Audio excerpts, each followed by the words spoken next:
guys. Welcome to Game Night, episode 3. We are here once again with one of your hosts. My name is Jason Rose.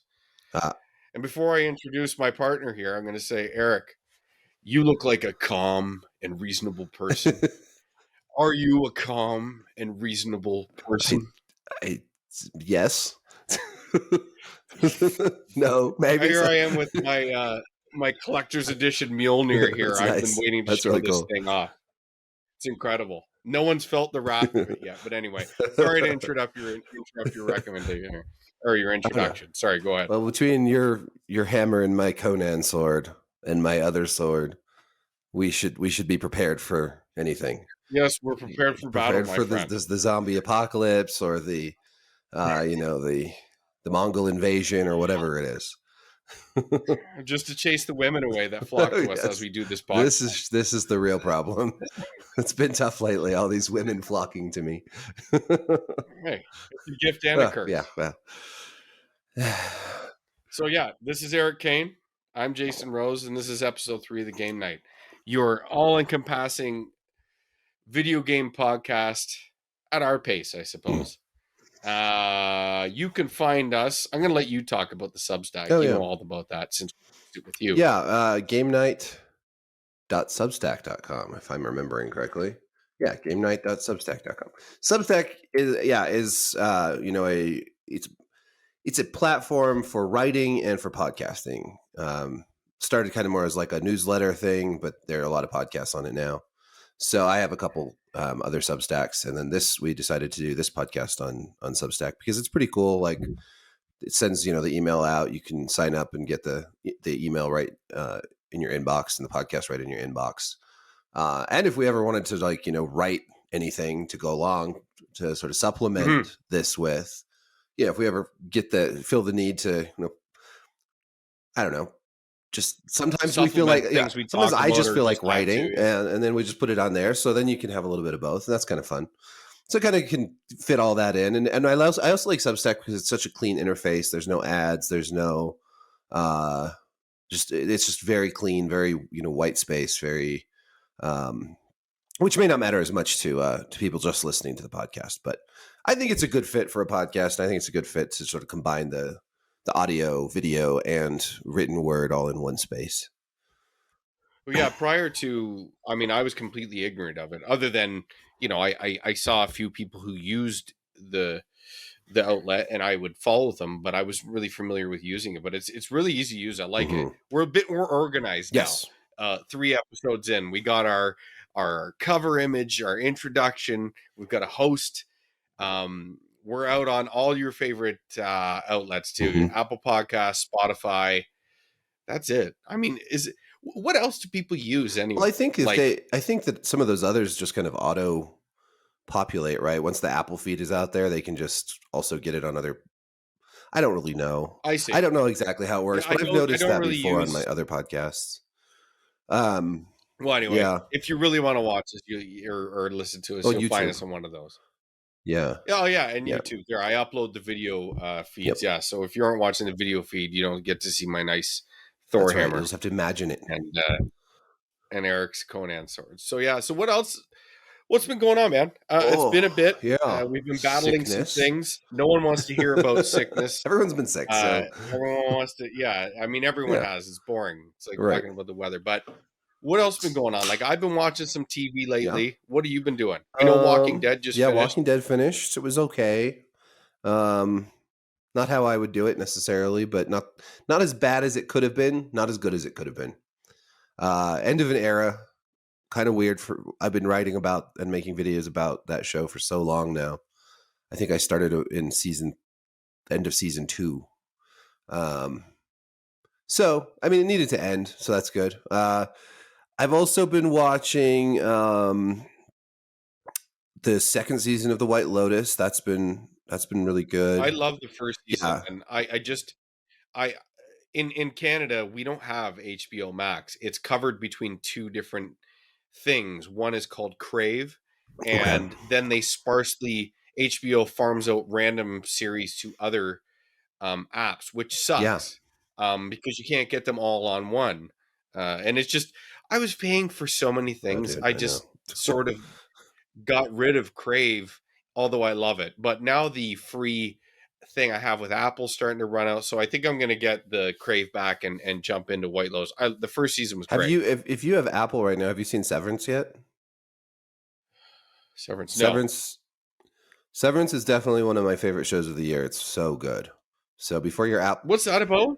it's so trippy. So it's about, the concept is basically like there's this technology in, it's really it's not really in the future, it's like the present, but it's a futuristic technology where you can, this company Lumen has come up with this, where you can sever your consciousness between your home life and your work life. So they put a chip in you, and when you enter this elevator to go down to the severed floor of this company, as you go into that floor, your consciousness that's in the outside world turns off, and your inside conscious turns on, and you have no knowledge of the other version of yourself. You can't remember who you are on the outside world, and on the outside world you remember nothing about what's happened at work. So you essentially, these people who do this turn into two separate people, and Hmm. there's all sorts of crazy shit that goes on in this story that I won't spoil. But it's produced, and most of the episodes are directed by Ben Stiller, and it's his production Oh company yeah, that makes it. It's got Christopher Walken. It's got Chloe Grace Moretz is the main. Is she the lead? wait, Am I wrong about that? who is that? Hold on. She's the she's she looks eternally young. Maybe I'm thinking of a different show. No, no, no. Adam Scott is Okay, the I'm main wrong. character. So his character, Mark, Who Adam is? Scott from Parks and Rec. Oh, I love Yeah, Adam so Scott. It's funny, like he's great. I was introduced to him he as like a funny guy from like Step Brothers Yeah. and stuff like that. But he can do the acting thing as Yeah, and well. this show is funny, but it's also super dark, and it's really thought provoking and trippy. And it's got like Patricia Arquette, John Turturro. It's a great Okay. cast. I actually went to the panel at Comic Con in this last summer, and so that Ben Stiller was there, and all these actors, and it was so fun. Mhm. And I went to an installation there that they'd set up it all like this weird office building, like from the show. But that is one of my top five for this year. So I definitely, Okay, if you've I'll got put that Apple, down. please watch Severance. It is mind blowing. It's so There's good. just so many. Yeah, but I There's so tell you, many. like, if I could just recommend, if I recommended five to somebody, that would be one of them. So, um, Okay, I trust your opinion on TV at least. yeah. Maybe not everything. um, Definitely TV.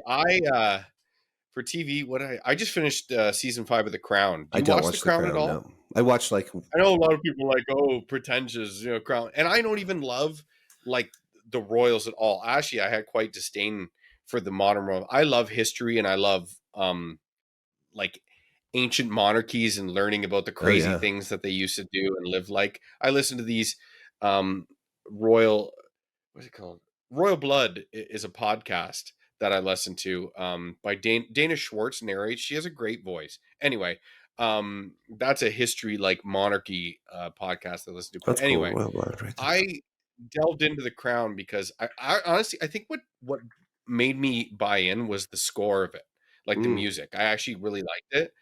But somewhere along the way, I fell in love with the show. It's one of the most well-written shows I've ever watched. It's incredibly well done, and you don't have to have any investment in like the British royal family at all to, I think, to enjoy it. And it's not favor to them, and it doesn't like try to knock them down either. But 5 seasons in, I still think it's one of the best written Mm. shows, season after season. So I just finished that. Okay, yeah, I know there was some controversy around the fifth season and some of the portrayal of different characters in there, but I didn't really follow It's it. hard because as they get more to Hmm. modernity, trying to cover the Princess Di and Yeah. Charles stuff, and that sort of, I think they ran the risk of it taking over this season, but I actually think they towed the line really well. They seem to tell these obscure stories in it. It's not just this like straight line through what the monarchy's doing. It's all this other shit tossed into each other. I love Yeah. that show. I think it's I great. watched it. I watched a And the other couple thing I'm watching. episodes, but I just never got into it again because there's just so much.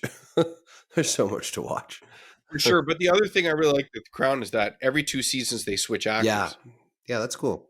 So like the queen was Claire Foy in the first two seasons, and she was great in the role. Then they went to Olivia Colman for seasons 3 and 4. And obviously Olivia Colman doesn't really need much of an introduction. She's a fantastic actress. But everybody too, like the people that play Philip Hmm. and Charles and all this stuff, they're almost like spot on. It's so Hmm. good. Yeah, I'm gonna Such have a to. good I'm gonna show, have to man. get into it. It's on the To be list. honest, like if you're curious at all, just pop on Netflix and actually watch the trailers. I think they make some of the best trailers for this Okay. show. Like they're actually extremely well Well, I done. like But anyway, royalty I stuff can't speak. too. I mean, I've watched, I like all that. I mean, I guess that's one of the reasons I like shows like Game of Thrones or House of the Dragon, because I like that monarchical like succession Yeah. and politicking and intrigue, and like I've read also like a lot of what's his name, Dan Jones. He has a lot of great history books on like the Plantagenets and the Hmm. War of the Roses and all that stuff. So yeah, I think I would enjoy it. I think My it's wife, my kind of show, historical drama. it's funny, like, and yeah, it's about as close to like it's one step away from fantasy. It gives you all the fantastical elements we love in shows like Game of Thrones, but it's just grounded in Hmm. realism, right? You know what I mean? If they donned a robe, wielded a sword, and a dragon rolled in, then it would be all of a sudden Game of Thrones. It's not too far away. But my wife always says it's like if it's a show where they call someone my lord, I'm out. She's like, I don't like it. Whereas she's like, all the shows you watch, someone gets called my lord. I'm like, yes, Yes, that's my true. I'm lady. like, so call me that. Yeah. My Tis lady. true. Thou hast me pegged. And the last thing I've been watching. Are you an anime Not guy? really. Are you a weeboo, Eric? No, I like All some right. a little bit here and there, but it's just really. I don't know. It was just never part of my thing.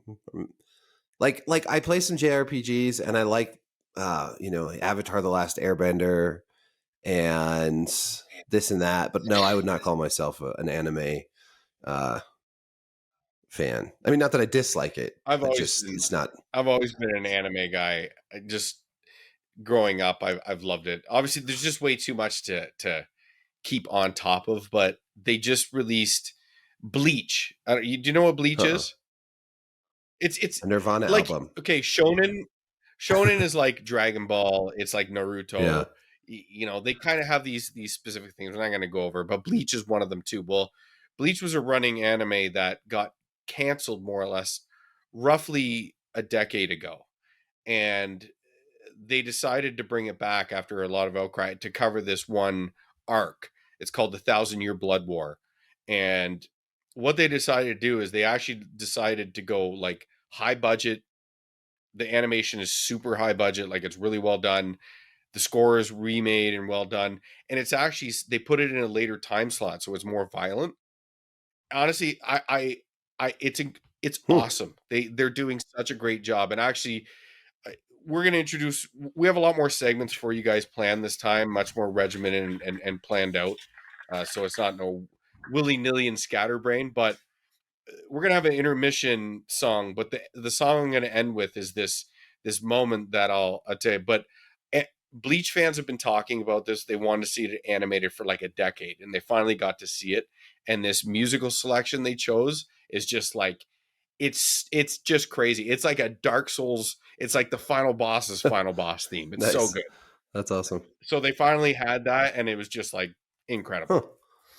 Yeah, that's cool. There's my geeking out on Yeah, anime no, for the I moment. I always feel like I need to get into it more, but then I'll start and it won't.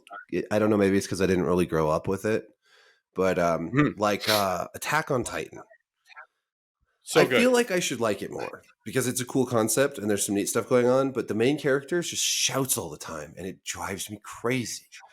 And I had to stop watching it. It's funny. The one thing I will say about Attack on Titan is as it progresses, it really subverts a lot of the things that you would think. And the main character isn't exactly what you think he is. But yeah, like, but I will say about it, I feel like Attack on Titan caught this like wave of popularity that everyone is like the most best thing. I think it's really good. But I don't like, I think there's a lot of better shows out there. Like, I could name a few of them. But I think the last season, there's a lot of politics and stuff that it builds to, like on an adult level. and the last season extremely well done. And they take a lot of risks with the storytelling, especially later on, that I respected, and it really panned out. Because if they kept just following like, oh, we just follow the main characters in that subset, and then you have enemies, that just it gets boring Yeah. and blah blah. They switched it up. Attack on Titan's good at subverting that stuff. Yeah, I should probably just watch it. It's just one of those things. I do like the like Studio Ghibli stuff, like the Oh like yeah, all that. We've watched a bunch of those. I got my now ex-girlfriend a whole like Blu-ray like set with like almost all of them in it, and it was so we were going through all of those, Spirited Away and um Totoro and what's your favorite? oh man, oh gosh, what's the it's a Princess Mononoke. Mononoke. I thought that was really good. I liked the cutesy ones. I really liked Ponyo. That was really adorable. It's like a Little Mermaid story. I really like Yeah, Nausicaa of the Valley of the Wind. that's really That good. one I've probably watched more than any others. I don't know. Like I just like a lot of them. I kind of like them all for different reasons. Sure. They're charming and fun to watch, and they're great to watch with the kids. But they're so different than like the Disney or the Western stuff that we have. Mm, So I enjoy that. For whatever reason, I never really got into shows like anime shows as much as the movies. And again, I think hmm that's probably just mainly because like it's funny too because like I had when I was in fourth and fifth grade, some of my best friends were Japanese. One of my best friends didn't even speak English, and I didn't even speak Japanese. We hung out all the time. That's incredible. Yeah, Were you guys I lived just in Vancouver, you just BC glued then. in Yeah, mentally? so we hung out and like we just hung out, and then I'd go to his house and play video games. They were all in Japanese, but he had all these awesome games, and Oh, God. so we'd just play like all these game like RPGs and stuff in Japanese. I had no idea what I was doing. I just followed him around, and that was cool. But we didn't really. I don't know. There was just never really anime around for whatever reason. I guess I never hmm because we only played video games and didn't really watch shows. So I never really, yeah, I just never really had much exposure. My parents didn't do any anime stuff. None of my friends really, even my Japanese friends, it was really mostly video games. So Mm, oddly enough, I guess I never really grew up on any of it. So by the time I'm, how like so much of that I think is formed as you're younger. Your taste is of formed course. by what you experience when you're young. So and then so now I'm not really passing any anime love on to my kids, except for things like I did love, like I said, like Avatar: The Last Airbender and Legend of Korra, and the show that they're doing on Netflix now, The Dragon Prince, which is by one of the guys that did Avatar: The Last Airbender. So there's Yeah, the animation style, I could yeah, see it it's like Western similar. anime, It's and I guess that just Nothing wrong yeah. with that. Um, I like some yeah, Western anime. I think it's I wish there was I more mean, of it. I don't see it any different. It's all one Hmm. genre. It doesn't matter where it came from. Like, there's a lot of junk from Oh yeah. Japan too. Just because it came from the West doesn't mean it's somehow Well, subpar. even Uh, like old stuff like The Last Unicorn is kind of like a Western anime. Like that animation style really has a lot of similarities, um, which is one of my favorite cartoons, and it's a great book. mhm, But yeah, mhm. Yeah, Studio Ghibli is really like Ghibli. the Yeah, I always Japanese say it wrong. Disney. Although I wouldn't, they definitely are their own thing. I guess it's just a great way to Yeah, describe them. But they have so much and charm, they can and be dark. the one thing I respect about Studio Ghibli is if they don't compromise what they do. Or what's the lead guy? It's It's not Hayao Miyazaki. Yeah, Miyazaki. That's it. It's funny because that's the Dark yeah, Souls Hideo Miyazaki. I from get them Top mixed Step. up. I always mix those two Yeah, up. but some of the best memes are from Ghibli's Miyazaki, like, this is an affront to human or to mankind.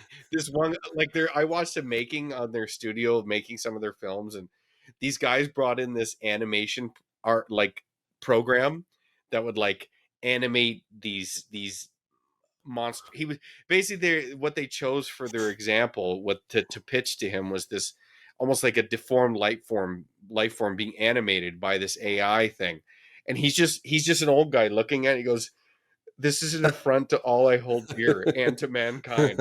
It just looks like it's the worst thing That's ever. funny. It was on Netflix. This making of documentary. It was really Oh, good. cool. Like, I find Japanese lifestyle one of the most Yeah. interesting things in the world to me. Have you ever I been? haven't. I'd love to go though. One of these days. I've been to Korea Oh, really? twice. My best friend is Oh. Korean, and that's how I got into anime. He had these Dragon Ball mangas that I would read, and I was like, "Wow, look at this thing!" And you have to read it the opposite way. Yeah. It's so cool. And I remember I was like reading all this stuff way, way, way before it even came here. And but yeah, I've been to Korea twice. Once when I was like Wow. 14, and the second time I went back when I was 22. And it was night and day. It was really cool. Like it was basically when I went the first time, the World Cup between South Korea and Japan, they had a shared World Cup in there. That hadn't happened yet. Hmm. So it was like 98% Korean people and 0.75 brown people, and me and another white guy I saw, and one black guy. And it's like the most per capita populated country in the entire world. Wow. So I had like schoolgirls, 50 of them following me at like 14. I was like this alien Yeah. that people on the team. So I went back like all like 6, 7 years later at 21 years old. I'm like, all right, girls, I'm ready. I'm ready. And it was just like, I still got some attention, but it was just like the Changed. World Cup had Yeah. happened, things have changed. So that was a culture shock, Hmm. but I've never seen that many people in my life. And I've always wanted to go to Japan. It was like a hop, skip, and a jump away, but Yeah. I never made it. Someday. Yeah. I want to go. I want to go to Kyoto. I want to go to like, uh, Yeah. I don't know, all over really. There's just so much there. One of my colleagues at Forbes, Ollie Barter, lives there, of course. So, um, he covers he covers all our Japanese culture stuff, Yes. you So where are know. we saying that? So, yeah, that'd be cool. Well, Might that'd be a good in. what now? That'd be That a would be good good in. in. Yeah, Scrounge up cash, yeah, get a babysitter for 10 days, and yeah. fly over to That would be Japan. the tricky part. Yeah, it's hard to I'll just travel. bring my kids with me, although that would also be tricky. But Sure. they'd have fun. It would be fun. There's so many places to go, and That'd be a chance. it's hard to find the time and the money for it. But I have a lot of miles actually. I should use some of these miles. I Look it up. my brother and sister are both Korean. They were both adopted from Korea, so my parents took my brother there when he was. It was probably close to a decade ago now, but I didn't go. I wasn't Okay. invited. Oh, So then, and how my dare sister they? didn't want to go. So that sounded like a pretty cool experience, though. I would love to. I've never been to. I've been to Fiji. That's the closest to Asia that I've Okay. been, which was pretty cool. It was a neat experience. But and yeah, like then I was like, I should go over to New Zealand. I'm so close. I could go to the Shire. I could go. I Yeah. could go. I could go find some Beckons. hobbits. I met a lot of Kiwis in Fiji because, of course, it's so close. So there's just a bunch of Great people. super. Everyone out there is so nice. The Fijian people are like the nicest people I've ever met. Like there was this cab driver at one point who was like, "Do you guys need a taxi?" And we're like, "No, we're just waiting for the shuttle." And he's like, "Cool." And he just talks to us, starts telling us all about like British colonialism in Fiji, and like just super friendly, and like this older guy. And I was like, "Wow, these people are just so nice here." It's Well, that's Yeah, traveling, man. traveling's Like great. talking to the locals, going off the beaten path. Mm-hmm. It's the one regret I think I have. Don't worry, everybody. We'll get to games Ah, soon. Uh, it's one regret I have in my life that I didn't travel yeah. more. And it's never too No. late. Like I feel like I'm still young, but with another child on the way, it's like what vacations are in my Yeah, future, not for a while. really, unless I win the lottery. I admire those people that can just sell everything and just Yeah. take off and travel, which I don't. I mean, you got to have a lot of cojones to do Yep. that. And not too many responsibilities, preferably.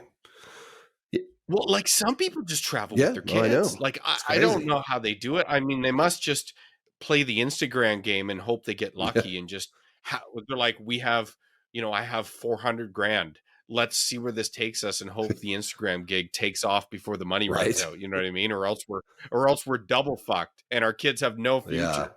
That'd be fun. I could do it because I can work from anywhere. I could theoretically do something like that, except for that I have shared custody and all that stuff, which makes it a little more complicated. Yes. I did get a Yeah. lot of traveling in my I guess 30s though, so I'm glad for that because I went to Ireland and Fiji and Canada and Europe and Mexico and Costa Rica and a bunch of places in my 30s, which was great. And now that I'm 41, I'm like, I've done all that, and I'm kind of like, okay, I'm good for a little while. But then I know I'm going to get the That's bug good. again, and my kids are old Yeah, enough to travel now, so I got about 4 places on my bucket list. I mean, and many other secondaries that I definitely want to go before I pass away, but or get too old or run out of money. I don't know. right, Whatever yeah, happens for or the world ends, or there's a zombie yeah. apocalypse, or alien And the last invasion. thing I want to do is I got this here. I'm holding it up in front of the camera here. It's from Bitmap books. They do these it's a guide to Japanese role-playing games, okay? And it's like the whole genre covers all the important facets. It's an awesome Oh, book. The really cool thing is they mistakenly sent me two, and they know they sent me two, so I'm not gaming the system here. They initially said, "Can you ship it back?" Then they sent an email the next day saying, "You know what? Just keep it and do whatever you want with it, gift it." So I think for Christmas, as long as we have enough people here, I'd like to do a ooh, that's a good giveaway, idea. and we can come up in the future. Like I still have it all in the box and everything. It's an awesome book. Um, but we'll come up with a small little contest or write a 250 300 word thing on something, but stay tuned Yeah, that's a good and we'll idea. come up with something, and then you too can be the proud owner of the guide to Japanese It looks role-playing like a good games piece for a from Bitmap. collection.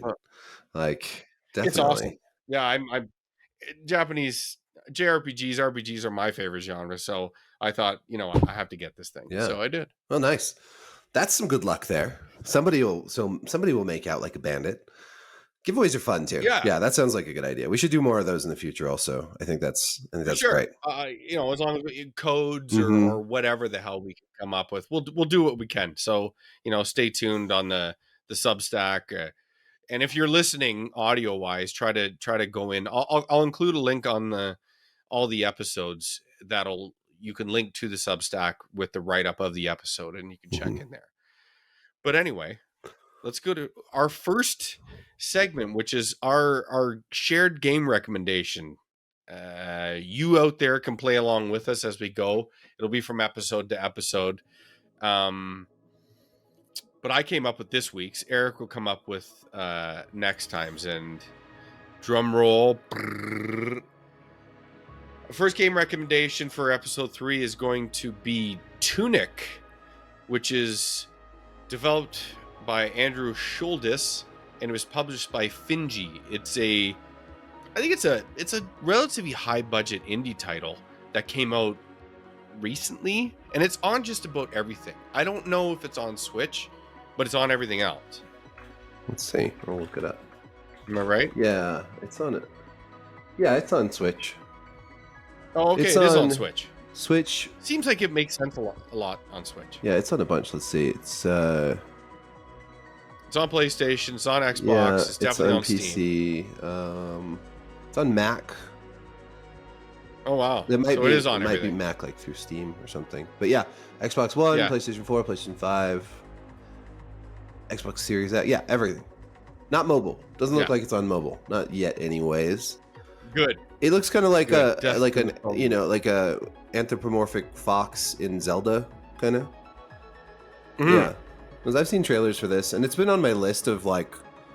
So I'm glad you picked this one actually, because it's been on my list of my backlog of games to play. It's got great reviews, but user and critical reviews. It looks cute. Looks fun. Yeah, I'm pumped. It gives me an excuse to play it. I try to tackle the quote unquote smaller games, although I don't like looking at games like Right. that. I know everyone's like, oh, it's a AAA Yeah, I game, don't and either. yes, these budget wise matter, but why does the budget matter to us? Right. I feel like this is like a terminology and verbiage that's been inherited because people think that's how they should talk about games, when really I just think that's how manufacturers and developers talk about games, where we don't. Like I always Right. find it funny, but IP. Like normal people don't talk about IP with like film and book and stuff like that, do they? No, not really. I mean, I guess it's different. No, Like I mean, in films, definitely, like there's the tentpole blockbuster films, and then there's the small Yeah, art house indie films and all that. Books are different because it's like most of them are just written by like a person. sure.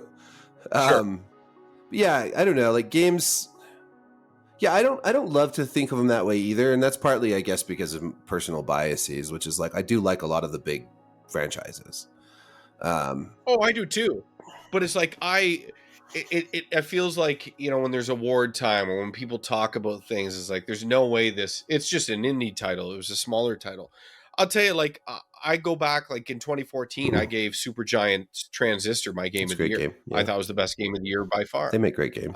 Maybe not everyone agrees, but like I have no problem. They're all games to me, man. Mm-hmm. Oh yeah. Like Well, yeah. Some of the best ones big, are the small small, high ones, budget. and then it's silly to write off the big ones just because they're big. Like it's just, what is the game? What does it do? Is it filling that particular itch that you have? Like, do you want to go just blast people in a shooter, or do you want to have some crazy weird puzzle game like Witness, or do you want to like it's there's that's the great thing about games, though, right? There's just so many different types and Absolutely. sizes of games, and you've got I think that the bigger risk in games is like some of these huge franchises are just getting so big and so expensive, and that's why we do need more like smaller games to fill. And those games are the ones that taking the least amount of Hmm. risks.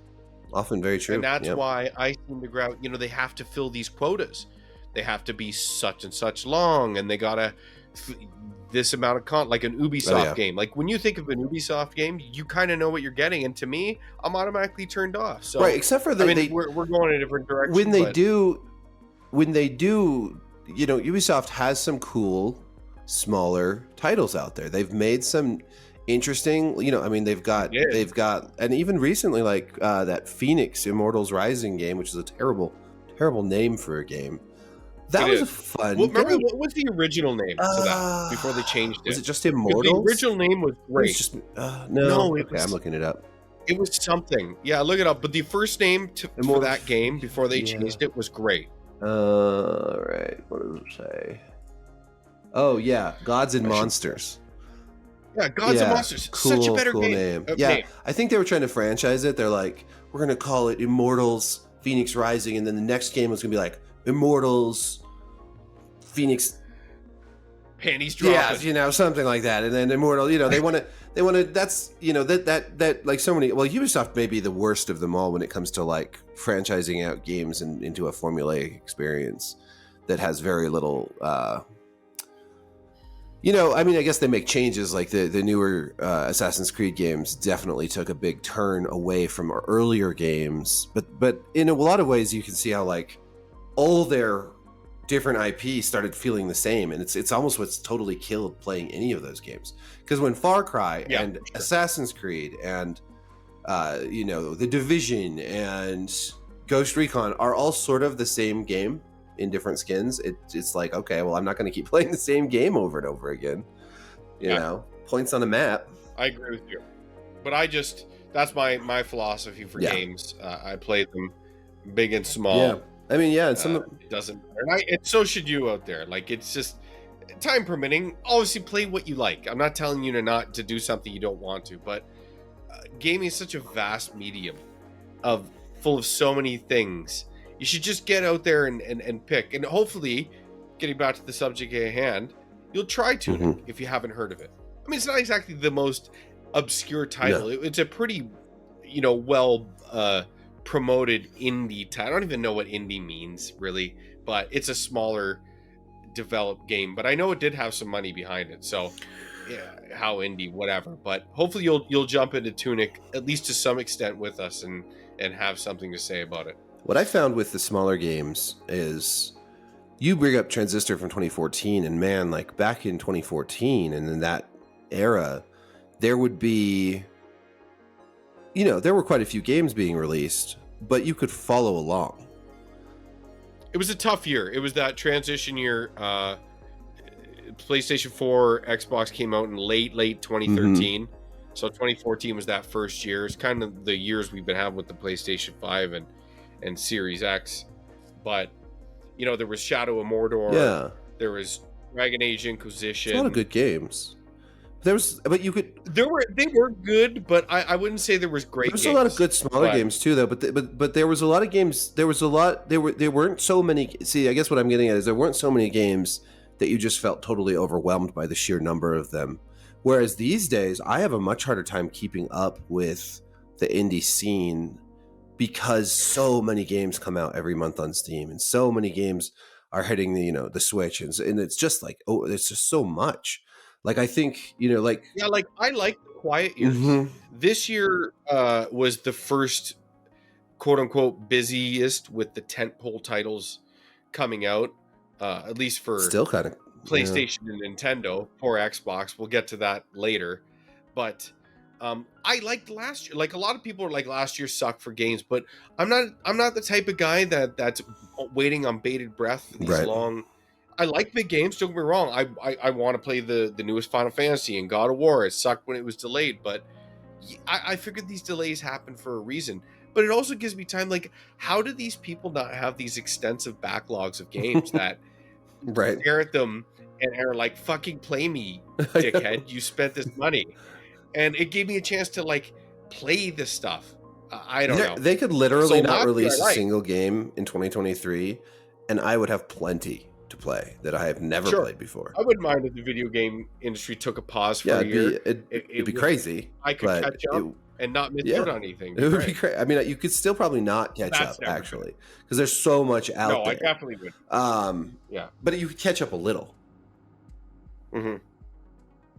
It would be great as if to be But like anyway, our game recommendation Tunic. is Tunic. Please play along. We'll give you our thoughts and stuff like that next episode. So next, let's get into what we've been playing, which is kind of obvious. Every podcast does this. But yeah.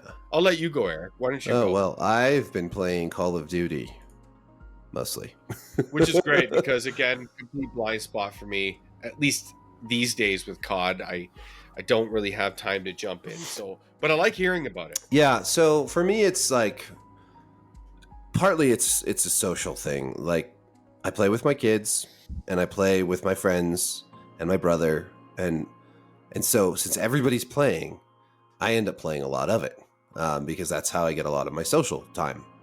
It's also something that I write about, so that helps, and I still have to write my review. I've put 150 hours into it, I think, since it came out a month ago. So I've really, really, really put a lot of time into it. And that's Modern Warfare 2 plus Warzone 2, which is out now. And Warzone 2 also has this new DMZ mode, which is like an exfil game mode that we go in as like a co-op PvEVP style mode, like Escape from Tarkov and things like that. So yeah, I've been playing a lot of that. I have enjoyed it, but it's just such a mess. It's such a mess. It's like, I thought they cleared some they of it up. have some. Like, for instance, the other day we were playing Warzone 2, me and 3 friends, and we're approaching the final circle. I have 6 kills at this point, 2 team wipes. Doing great, feeling good, just feeling really good. I mean, 6 isn't a lot. 6 isn't a ton of kills. Like, I got 12 in a match the other day, but 6 is still pretty good, and we were feeling good, and we were doing good, and we were all alive, and we were well kitted out, and we were approaching this. The center circle is moving in, and we're moving up the hill really strategically, well coordinated, and then my game freezes, and then my game crashes. And then my squad goes on to get the win, which I'm glad for them, but I don't get the win because my game crashed. And it's not like it's the first crash, like the game's crashing a lot. And like last night when we were playing in multiple matches, suddenly everyone would be bugging out, and not just one person, not just one person's machine, but everybody rubber banding, flying up into the sky, and crashing. So like, it's a mess. There's a lot wrong with it. Modern Warfare 2 and Warzone 2 share a menu system, and the menus are designed apparently by someone who's never played video games, because they are insanely bad. Like horizontal scrolling. What? Hold on one sec, Eric. Let me just jump in for a quick Okay. snippet. Do you find UI worse? Like it's definitely getting worse. This isn't a mirage to me, right? It's Menu systems, not just in-game UIs. I'm talking like, menu UIs, stuff like that, and presentation on menus. mhm. I find them have a lot of games adopt these practices. The analog controller moves a reticle Oh around yeah, like like it's a it's a PC. PC That's so dumb. interface, or things to that extent. I'm like, what are we Yeah. doing? Or we're adopting like mobile free-to-play Uh-huh. interfaces in console games. I- it's getting worse than Well, if ever. restaurants designed menus like video games did, no one would be able to find what they wanted to order. Like, like a menu is something where you're supposed to be able to clearly and easily see what you need to navigate, right? You need to know where to go to like invite your friend to the party. You need to know where to go to like resume or save or find out, go to your loadouts or tinker with settings. It should all be very like obvious and well structured and organized in a way that's intuitive. And menus have a lot of menus like this. The new Call of Duty menu is it looks nice, right? It has a pleasing aesthetic, but the actual navigation is a disaster. It's so hard to find Yeah. where you're going. There's so many different layers. Like in Modern Warfare 2019 or any of the most recent CODs, you could go into your operators, right? There's multiple operators. They all look different. You can buy skins for them. You click on an operator and it pulls up a list of different skins that you can select. In this one, you Yeah. open your operator and then there's two boxes. One that shows your operator again, another that shows your finishing moves, which is like execution moves. And there's no indication of skins anywhere, but you then have to click on that operator a second time, and then you get to the screen where there's operator Yeah. skins. And there's just so much Redundant stuff like design. that where it's It like needs to be. It needs to Yeah. snap. Like these are things that, like, if you've been playing games for a long time, or a breadth of games, you come to see things that work. If you'll only play COD, maybe it doesn't. oh no, bug the you that COD much, community or- is super bugged by this. good. They They're should be, very because upset. shit like this matters. It does. Like, it's got to snap. It's got to be simple, a little sexy, but simple and easy to use, and like, it's got to be self-explanatory. I shouldn't have to wade through menus. Mhm. And actually, not to bury the lead or whatever, but one of the problems with God of War Ragnarok is their UI and their menu system. I don't think they've done a good job, but we'll get to that. Yeah. I still need to dive into that game. Obviously, I've spent a lot of time on this other one. Yeah, they should. I mean, I don't mind the getting more visually and aesthetically pleasing menu systems as long as they're functional. Because function before form when it comes to this stuff, Absolutely. Uh, And I find the like the more sexier presentation things that really works for more of a single player experience. When you're in a multiplayer lobby, yes, you can dress it up a little bit, but it's got to be concise, to the point, and it's got to be snappy. I got to get where I want. You got to take me to what I want, my loadout, my character. Like you said, skin, loadouts, choices, next, match or whatever, and then I'm in. Like every experience. Overwatch has different things that they do, and it's funny because Overwatch 1 had a wonderful menu it's interface. very Overwatch simple. 2 kind of screwed it all up. They eliminated the setting button on the whole user interface. It's just a little more like needlessly confusing. Is it a deal breaker? No, but it sours the experience that like 5%. Do you know what was a deal breaker for Overwatch 2 in my gaming group? Is A lot. well, but we were having fun until we realized that they turned off aim assist entirely for controllers. yes, you said that. And Yeah. that just, then we never played again. I mean, it's the truth of it. Yeah. We just stopped Well, I mean, playing. me too. I jumped in and I just a lot of what they were doing with characters. And the cosmetic thing was the biggest thing. But that's we've done that conversation. But I like to ramble. Yeah. I like to re-rant. I like to shake my I fist know again. for sure. We can rehash that for sure. Because I'm so sad. pissed I'm because I actually. love Overwatch. Aren't you a little just sad in general about Overwatch 2? I just feel like it was such a half-assed sequel. It was not even a sequel. Doesn't count. Like we said last episode, it is a corporate greed, Yeah. needless sequel that is actually just it's a re-release sequel wrapped up in what should have been a 1.5 Mm-hmm. update.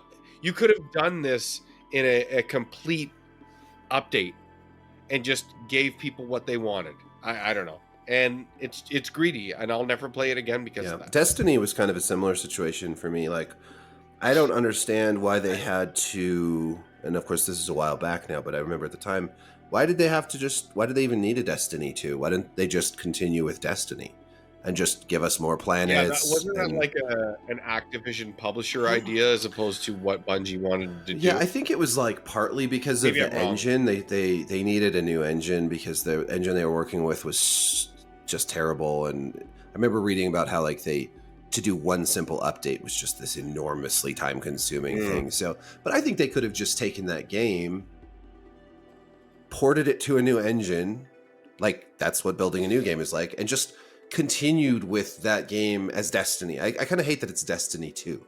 Like it should just be Destiny. Sure. And they Now, could have had. did you play Destiny extensively? I did. I played quite a bit of Destiny, and I played for a while in Destiny 2, but the FOMO in that game and the whole just like got to keep up with it is too exhausting, and so I gave it up. I was never like a big like raid guy or anything like that, but I enjoyed the gunplay and the world they created, and some of the campaigns and stuff were fun, and strikes were fun, and I even got into PvP for a while, but I tried that again recently, and I was like, oh no, I cannot play this anymore. Like getting bodied, just right? so bad. Now you're more of the shooter. You're more of the shooter guy than me. How does Bungie's shooting core experience compare to like a COD core experience? Obviously, they're Very different. But I have experience with Call of Duties. I don't have a lot of experience with Destiny. Yeah. Or what about Halo? Did you play much Halo? No, I mean, I definitely played Halo, but it's been a long time. And honestly, online, I never played a lot. I would play the campaigns and just really not play a lot of online. Well, I'm partial to Call of Duty shooting. I just find, it's different from game to game, of course. Like Vanguard, I didn't care for the shooting much at all. But it's so precise and punchy, and like Modern Warfare 2 and Warzone 2 have really good gunplay. That's what keeps me coming back. Like that's what matters. So that's the thing. You can fuck up the menus, you can fuck up the UI, you can make it convoluted as whatever. But if you're in the game and the guns and the way it plays is great, people are gonna keep coming back. Yeah, it just has that great like connection. Like bullets hit, you feel it. The sound design is phenomenal, and so it's very satisfying. I go into something like Destiny, I feel like it's a lot floatier, and yeah, that's partly by design. In Destiny, you're sort of flying around, you have all these powers, but to me, it just never feels quite as exact. And I feel like my history with shooters is stuff like Counter-Strike, COD, those kind of like Battlefield to some degree, although again I don't like it as much. More like realistic, although it's not realistic, but more realistic and more military style combat. So that I liked Halo also, but I was never quite as big into Halo as someone like my brother or people who got really into. I didn't play a lot of the multiplayer either, so I never got very good at it. But yeah, so I don't know. Destiny for me was more about the campaign or the strikes or the co-op stuff. Whereas Call of Duty is much more like, I'm going to go in and I'm going to try to be as competitive as possible. And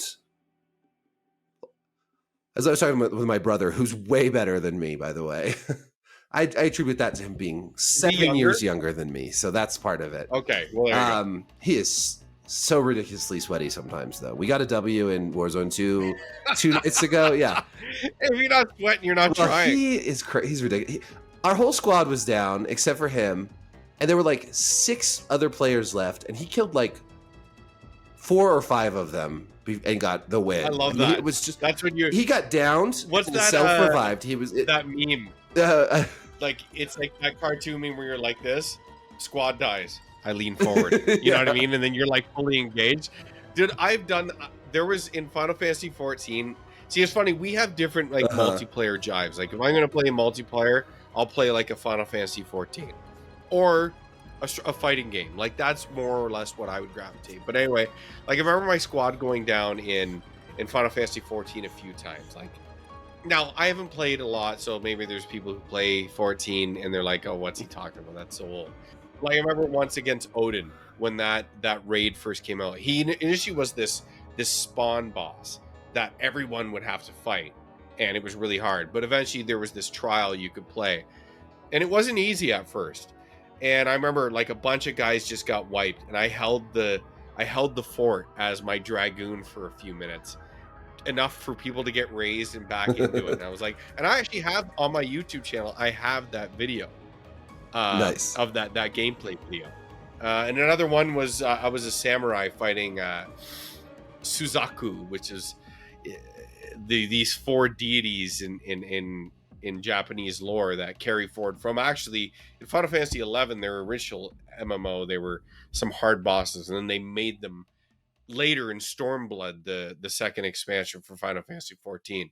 But I remember my squad going down, and they have these cool like sequences and combat things you gotta, they all have different things to dodge or whatever.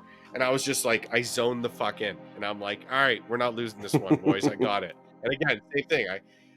Our whole party wiped, and I took out like this final sliver, which a final sliver of health can seem like forever in some of these bosses. Totally. But anyway, I'm great at the game, or at least I was.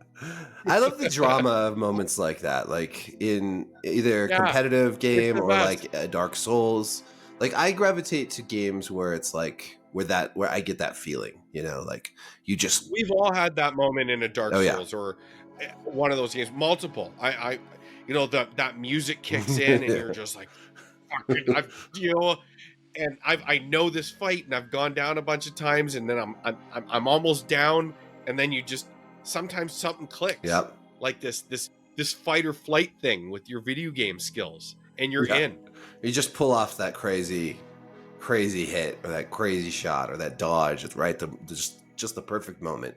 Yeah. Or your batteries die. I remember in the first Dark Souls, I was at Smau in Ormstein, and which is in Anor Londo, and you have to get past the fucking silver archers, and you fight your way through all that, and the mimic chests, and you get to that duo boss, and it's so hard. And I remember I got him so close, and my batteries died in my Xbox controller. Oh, those things. And I was dead. It was so sad. But that's how it goes. Back then, like, I can't remember. Do modern From games, like if your controller goes offline or dies, does it automatically pause? There's no pausing ever because there's no pause in those games, so you just die. Wait, does Sekiro have a pause? It might, because it's not multiplayer. Yeah, I think that's the only From. Maybe I'm incorrect, but I think that's the only From game that does. It might. I probably never played it like it did because I'm so used to them not having a pause that I just wouldn't even think about it. That game, man.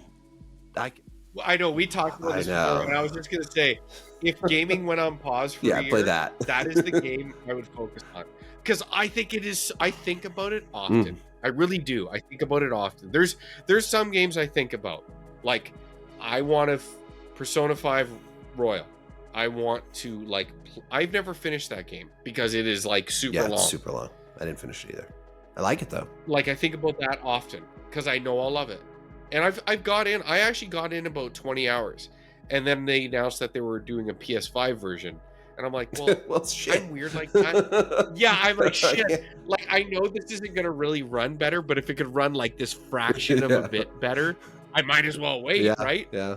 So, or you play Persona 5 and then they come out with Persona 5 Royal, and you're like, wait, or like Dark Souls 2, and then they come out with Dark Souls 2, Scholar of the First Sin, which is better. Yeah. And Sekiro I didn't finish because I played a lot and I put a lot of time in it, and I got pretty good at it, and I knew what I was doing, but it was just so hard. I do think it's one of the best rhythm games ever made, though. Like, it's a ballet game. It's amazing.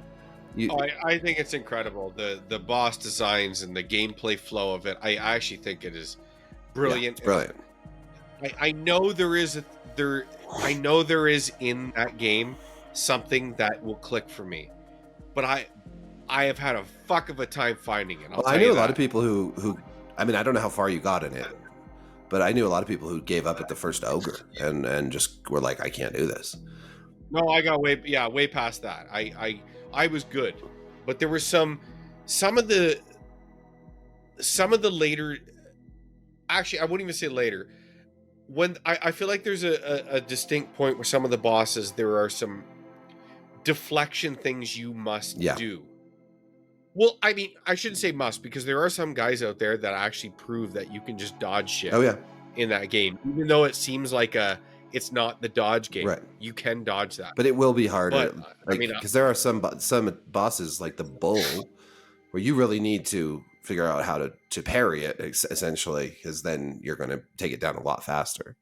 Parrying is or so just spam the sub weapon. yeah. It's that's a wonderful game though. You're right. I often think I need It to is. just like sit down and play it again. But then there's I need to go play God of War Ragnarok, and I need to go play this and Oh, that. for I got to sure, play there's so this and many that. every once in a while I'll see these clips of guys just styling and Ric Flair profiling on some of these later's boss, like Ultimate Ishin, and I'm just like, oh my god, hmm this guy would fucking wreck me, and these guys are just doing shit to him that is it looks like a Kurosawa film, for Christ's Oh yeah. sakes, and they're making it happen. I'm like, all right, see, that's what I'm thinking. I'm like, I can do this. I know I can do this.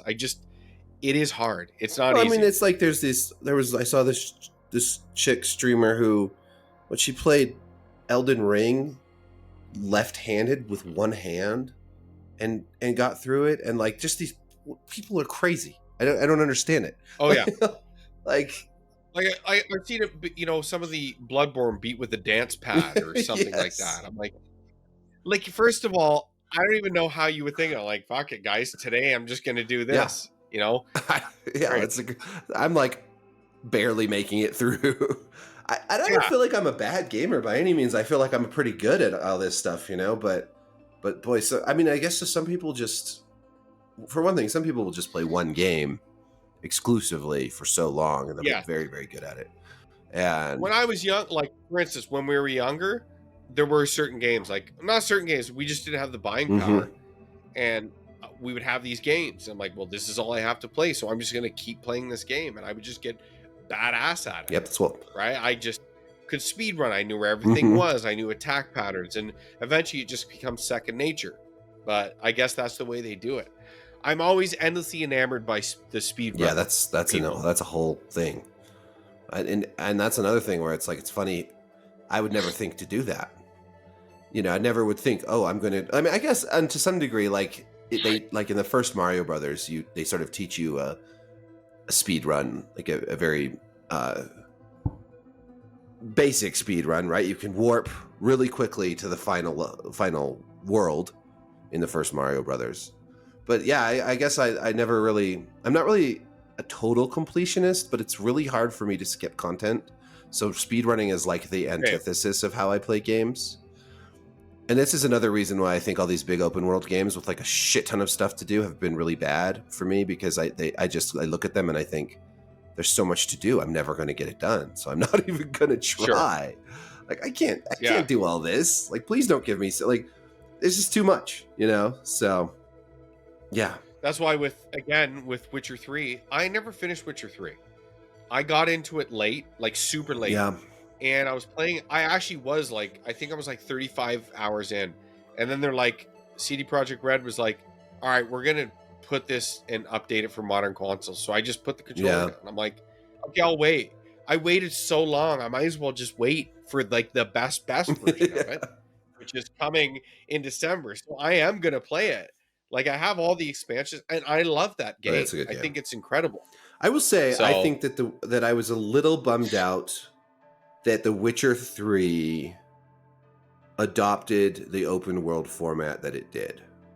Not that I'm against open worlds entirely, but comparing it to something like Elden Ring, which gives you a much more organic open world, just makes me think that there was so much potential.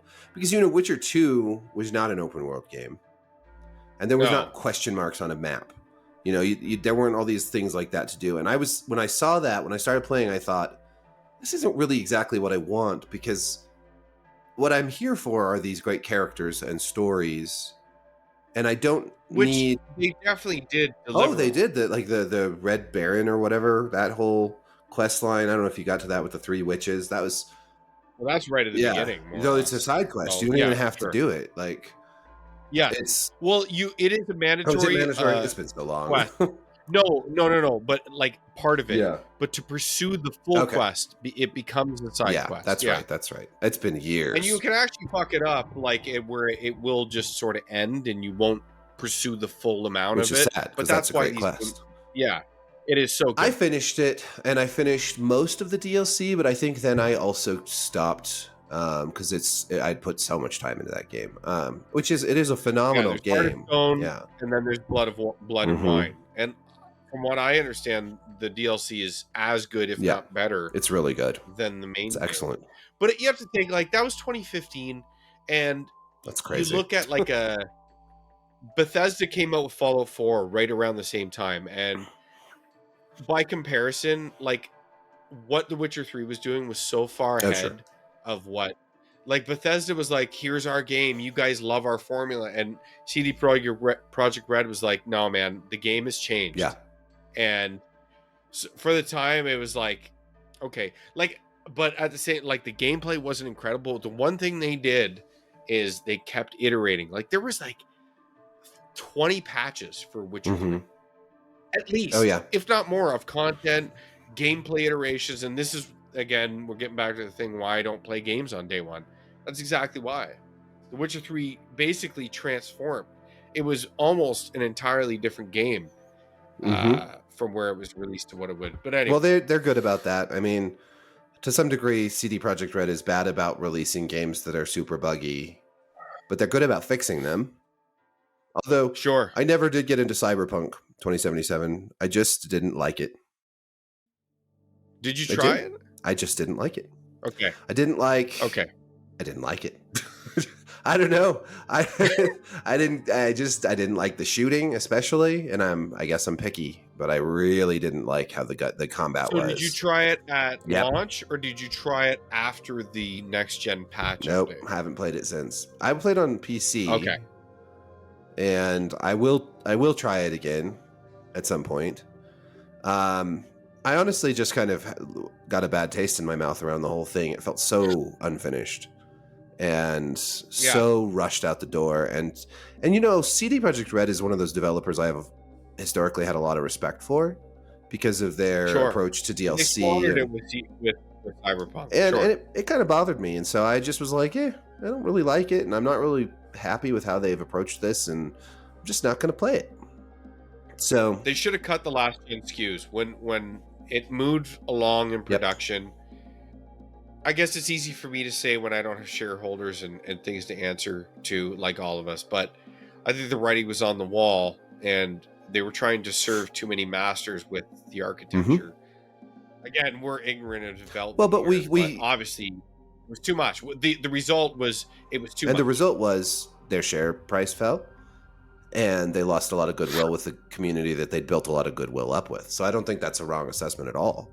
I think they would have pissed people off, but I think if they'd just been really upfront and said, you know, this game has grown into something that just won't run properly on these consoles, and we're not going to sell you a game that won't run properly on your consoles. It's not fair to you as consumers. Wouldn't life be better if people were just honest I know. about stuff? It's because like, yeah, politics, everything. Like, listen, guys, here it is, point blank. No, it just doesn't ever work like that. And I would have respected them a hell of a lot more if you just, it would have sucked. Yeah, I get it. But at the same time, in order for us to make the game we want, this has to happen. It's grown into something entirely different. Do you know what that's? I'll play it. Like, sorry, I was just going to say it was funny at the time because I played it on several different platforms, you know, trying them out, and it ran best on Stadia. It ran better on Stadia than it did on PC, than it did on anything. R.I.P. Stadia. But Stadia's over, man. Stadia's gone. And they're gotta get my hands on one of those. It might be worth something someday. No, because they're refunding everybody for all of it, all the games they purchased and all the Stadias themselves they purchased, and they're shutting it all down. It's crazy. It's the wildest thing ever. I just like, but there was a few people that told me that streaming Stadia was the future of, you know, it could have been with a different approach to it. It's just that you had to buy all your games, and they didn't have a good, they needed a format more like Xbox Game Pass to make that really work, because it's a cool technology. Like, It is, but I don't think the streaming, it's not there no, yet. it's definitely not. It's the same reason why, like with PlayStation Plus, they still haven't figured out PlayStation 3. Those games are still only available through streams, and that sucks because they are, anyone that's experienced, they are unplayable. Yeah. They just, to an acceptable level. And there's, the PlayStation 3 has so many games that I want to go back. It actually is the one generation. Like I've owned every PlayStation console day one. PlayStation 3 might be my favorite for as fucked up as console. it was. And I think that's exactly why. Because they took so many chances because they were getting their ass kicked. And their games were funky. Their PlayStation Store didn't work. The thing kind of ran like shit. But they didn't care, and they just kept coming. Like, there's just so many games on there. Like, did you ever play Asura's Wrath? No, Asura's? I didn't. I know what you're talking about, though. Yeah, it's the most it's the most anime game that you could ever find. That game, honestly, to me, is like a masterpiece. It is the most overtop anime encompassing game. I love it, and it is stranded there. I guess you could play it on Steam. I think. I don't know. But anyway, I have it on PlayStation 3 and I want to replay it. But I'm not going to stream that game. Right. I have my, I still have my PS3 and I have a ton of discs for it.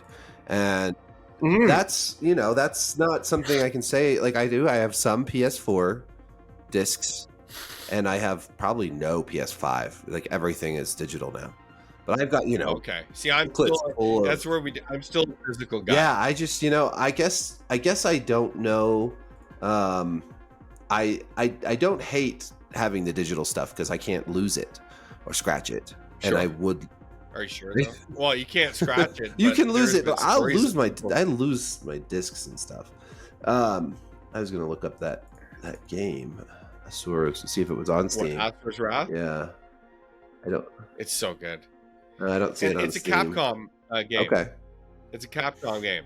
And they instituted, like, there was like this DLC episodes where you could fight Ryu and fight Akuma. And like it's super anime over the top, so you have to be into it to find the charm of it. I think some people looked at it and they're like, what the fuck is this? But it's definitely become one of those like nostalgic gems for people. They're like, what were we thinking about with this game? We slept on it. It is amazing. It was like, it's like a God Hand. Remember God Hand?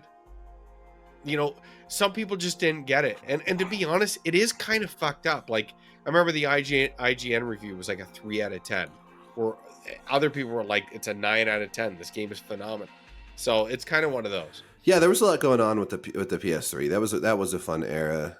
And then, of course, games like Demon's Souls came out in the PS3 era, which were taking all kinds of crazy risks and new approaches. And random platformers like The Puppeteer, which was honestly an absolutely gorgeous game that no one played. They had some really great graphics for the PS3, honestly. It had some beautiful games. Like, I listened to a guy break down the PS3 architecture, and I think it was... And again, please guys, don't get mad at me if I get this wrong. But they said the CPU was as powerful as anything today. Like, it could run things today. Like, it was bottlenecked in some way by certain things. I'm not describing it well, but the way I listened to a guy talk about the architecture of it and why it excelled at doing some things, because you look at certain games like, for instance, the PlayStation 3 generation. I promise we'll finish my whole what I've been playing and we'll get through that quick. But I look at that era and God of War Ascension, for instance, for whatever you think about that game. But visually, that game is doing things that no one else was doing during that generation. I was just thinking about that the other day, actually. Just it actually, like, if people like, I remember I had a guy come and tell me like God of War is better looking game. I'm like, I like God of War 3 better. Yeah. But it is not a better looking game than God of War Ascension. Some of the things that they do in that game with they use a CGI background that is moving and Hmm. and reacting to things that are happening that you're doing during a boss fight, that is actually you're fighting during the boss fight is too. I, Again, we're not developers. I'm not explaining it extremely well, but it is the most visually impressive game for Yeah. that era. And it's crazy that the PS3 could do that. Well, yeah. No, But then the PS3 couldn't run a game like for instance, Bayonetta. Bayonetta ran like shit on the PS3, but on the so 360 weird. ran incredibly well. So most third-party games ran better on the Hmm. 360, but first-party games were getting the most out of the PlayStation 3 and looking better. Yeah, and I, with Demon Souls, like playing the PS5 version versus the PS3 version, there's still some things I like better about the PS3 version. Like, it's not as saturated. It's a little moodier looking. It's a little more uh it's less colorful and detailed, but it captures that sort of forlorn aesthetic better in some ways. And it still looks phenomenal. Like, I need to fire up my PS3 again. It's just sitting there gathering dust, but I need to hook it up and go back and try out some of these older games. It's been a while. We'll in the future we'll have an episode about our favorite consoles, and then we'll do like our favorite games too, because Yeah, there's a lot for the audience to get to know about us. But yeah, the PlayStation 3, man, what a it was console. great. I think it was just like this moment in time. But anyway, just to finish up this segment before we go on our little intermission here, anything more to say about COD, or Oh, are I've you lots good? to say about COD, but I You're going to be playing that for quite a oh while, yeah, so yeah. Well, it's missing lots of things, so I'm waiting. I'm waiting for things like Gunfight. I don't know if you ever played Gunfight in the mm-mm, 2019 mm-mm. introduced Gunfight, which was 2v2 mode where you had short matches with everyone would have the same loadouts. So you'd start random loadouts every 2 rounds. It would change, right? So small maps, 2v2. Everyone has the same loadouts, no kill streaks, none of that nonsense. Just a 2v2, 60-second matches. You either kill the other team or you take the flag in the center of the map when it Okay. pops up, and first team to 6 wins. So these were short, tactical. You had to really communicate with who you're playing with, and it's so much fun. And in Vanguard, they got rid of it, and now this year they don't have it yet. They say they're going to bring it back, but they don't have it yet. And it's like, they keep on introducing things in Call of Duty that are really awesome and then just throwing them out a couple years later. And so I'm hoping that they bring that back. I hope they bring Resurgence mode to Warzone soon, which is like a respawn mode rather than just a battle royale mode. So yes, I'm going to be playing it a lot, hoping that they bring in all these things that they got rid of with the introduction of the new games that I think made the last game so good. So yeah, it's this huge $1 billion game that's buggy. It's missing a lot of features. It's frustrating, but it's also got really, really solid gameplay. So it's a conundrum. I'm still thinking about how I'm going to write my review. Like, the core game is so good, the experience around playing the game is so bad. And I guess that's partly Yeah. a modern phenomenon too, because it's a live service game, and so many of its problems are the online features and the menus and all that. So, but that's all. I won't go on and on. Well, I'm looking forward to reading Yeah, your review one when it day, comes out. someday. So I've been playing a couple things, and then we'll get to the big one, which is obviously God of War Ragnarok. But I finished Record of Lodoss War, Deedlit, and Wonder Labyrinth. That is a mouthful of a I game, cannot even remember that and it title. is by this team called Ladybug. Again, Record of Lodoss War was it's actually a D&D, Japanese-based Huh. D&D thing, which was made into an anime, which I loved growing up. I thought the anime was awesome. Anyway, so this game came out randomly, like about a year and a half ago. I think it came out last year, and it's like a Castlevania Symphony of the Night inspired, even down to some of the. I actually thought it was one of those cheap mobile game ripoffs at first with the skin swap, because her backdash is kind of like Alucard's in Symphony of the Night, but it is much more than that. It's an extremely well developed game that looks gorgeous. It's your Metroidvania, but with great bosses and cool shit in it, and it's not super long. It's got a good vast array of weapons that you can fight, and the movement is snappy. It's got these different forms, wind and flame form, and I loved it. I actually think it was really, really, really good. I platinumed it. Oh, It was nice. my Wow. 80th platinum trophy on the Oh, you're one of PlayStation. those So guys. yeah, I love that shit. I'm not like crazy about it, but I definitely love that stuff. I You had to do like a boss rush. I didn't even know what, like, I played video games for so long without even really realizing what trophies and stuff So did were. Like, I I. was like, then So did people are I. like, I But platinum it. I'm as like, soon as what's they came that? out, man, as soon as they came out with these trophy, it kind of just bought. I am a sucker for that ecosystem for sure. Yeah, I like totally. trophies. I like what they represent. Well, I So like that kind of. I just saw people disdain them, but I don't know. They're easy to shut Yeah, off. I don't mind them. Like, I like it when I see that I got one. Same thing with, like, like any sort of achievements or like unlocks, and I get, you get, like in Call of Duty again, you get, you unlock different things if you get these random, Yeah, achievements, and I like that, but I don't think about it. I enjoy it, yeah. but I don't like. I'm impressed by people who platinum games. I just don't. I don't have it in me. I think if I started down that path, it might be a very dark path. Now I only go after games I actually really, really enjoy. Now there was a couple at first where I was like, I liked them, but I didn't love them, so I did the platinum. But I've never gone after like a platinum because like a cheap one, like a game where there's certain games that are actually just kind of billed as cheap platinum. So most all of mine are like games that are worth a damn anyway. So I platinumed that. I actually really liked it. I highly recommend it. Team Ladybug, they actually have another game called Tuhua Luna Nights, and it is Steam only, I think. Maybe it's on Xbox. But again, same sort of pixel art, 2D pixel art, snappy, sexy gameplay. This one's much more quicker. I think they have like a slowdown mode in it, or the gameplay core has a slowdown thing. It's like TOUHOU Luna Yeah, Nights. I'm looking at it now. Yeah, looks cool. That other one looks cool too. Yeah, I bought it for my Steam Deck. Oh, so, yeah. But Oh it my doesn't God. run really well on the Steam Deck. It's one of those. So I need to play more on my Steam Deck. I got the damn So do Steam I. Deck, I hardly and now touch I'm it. like, I'm never playing I it. spent all this fucking money I know. on this thing, and it just sits there It's so staring at bad. me. But it's like, Yeah, I know. there needs to be more hours in the day. That's what I think, because games are really time consuming There's when you have no kids time. and shit. Everybody out there, like, I don't know if you're young, whatever, or eventually you do get to the point where it's just like there is not enough hours in the day for stuff. Yeah, there there's just none. isn't. And you don't know where they've gone either.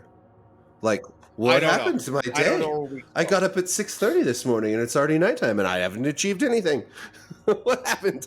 We got pregnant in May. May feels like yesterday. In 9 weeks, I'm going to have a second Oh my child, God, dude. and I don't know what the fuck I'm going to do You're then. gonna be in trouble. So That's crazy. Oh, I'm going to be in so much trouble. Yeah, because how old is your first? He's not quite two and a half. So you're gonna almost have 2.5. your hands so full. Oh, We're gonna yeah. have this But it's great. hiatus on It's the great, though, podcast. No, we'll do it because this will be my Yeah, outlet. exactly. I get to crush a couple bourbons. Mhm. I get to crush a couple bourbons, and our little guy sleeps. But yeah, no one wants to hear about this. It's okay. I love kids, man. If you're out there, have Mhm. kids. Responsibility. Some of our listeners responsible. will be in the same boat, and they'll Sure. like the commiserative, is that a word? Commiserative nature of this stuff. I mean, that's really the basis of this podcast. It's two Right. older guys. Hey, We're both dads at older, different stage of our life. Our time is limited. Yeah. Older isn't a bad No. word. I mean, it's just an age, but our time isn't our own anymore, I should say. Right. So we play things and do things at our own time and at our own pace. Yes. At least I do. Anyway. Very much so for me as well. You're a little more wrapped in all of this stuff because it encompasses your work. Mhm. So it's a little bit more free for you, where it's more forced for me. Yeah. But I still It's love tricky still though, because like when you're like, I'm not a Twitch streamer, although I sort of sometimes think I should have gone that route, because like writing takes a lot of time up, and games take a lot of time up, and it's like I don't know how some people just manage to do it all. It's like I don't know. Like I know, and then again at the same time, it's like I used to be better at that. I used to. I think I'm more impatient with games now than I used to be. Like if I don't love it, if it's not clicking for me, I'm much more quick to walk away from it. Like I don't think that's a bad thing. no, It's not something that I possess.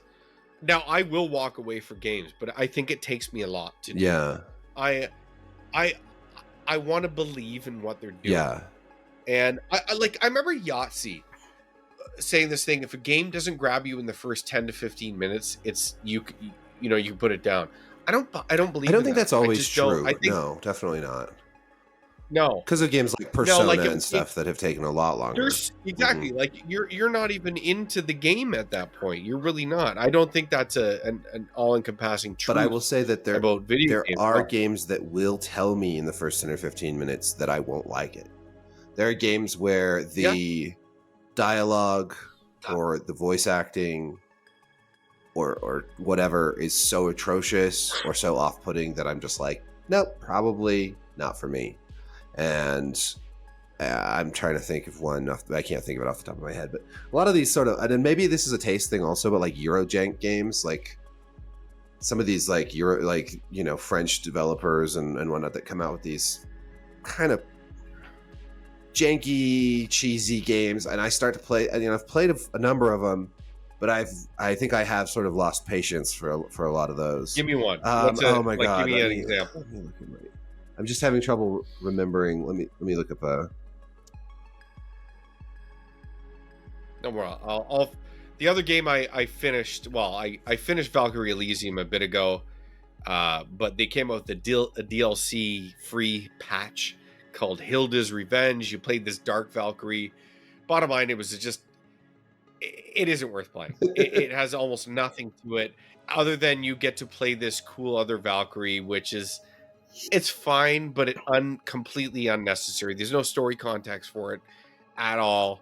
So, in the grand scheme of things, it's kind of a waste of 2 hours, which I wasted for you. Now you no longer have to do.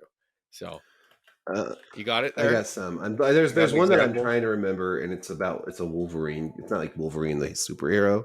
It's a Wolverine game. Wolverine the animal. Yeah, the mythic. They are vicious sons of bitches. They really are. Pure Canadian.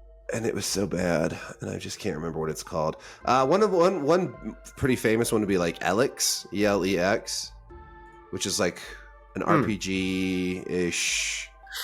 It's just so bad. I don't know. I know some people love these. There's like they're all kind of cult classics. A lot of these, and then there's like studios like Spiders and some of these other like. These studios that make games that look really cool when you see trailers and the graphics look cool, and then you actually play them and they're just not. So I don't know why I got into Eurojank, but Eurojank, it's a whole thing. We should pick one at some point just to play it and see what I mean. Sure, some of them are good too. The next game recommendation will be yours. We'll play. We don't have to play all of it, but some of those games are ones where I will, within 15 minutes, be cringing so hard at the dialogue. And the bad voice acting that it's like, I don't think I can put any more time into this game. Yeah. Well, one game I'm not really cringing at the voice acting and dialogue is God of War Ragnarok, which came out recently. You jumped in. I know you did. Yeah, just a little bit. I don't know how. Yeah. Time's limited. Yeah. And I know it's just one of those things that I want to sit down and actually give it its due time. And I've, just haven't had that time lately. I'm not super far either. I'll discuss it a little bit. Obviously, this isn't going to be a spoiler conversation at all because the story is very important. But there'll be a couple terms here that I use and a world name that sort of serves as what I think is more or less the first introduction area. But yeah, I'm God of War Ragnarok's my new frontier to play, and it is a game like I don't want to have it spoiled for me, so I feel I kind of have to play it right now. So it's breaking my rule of not playing launch games.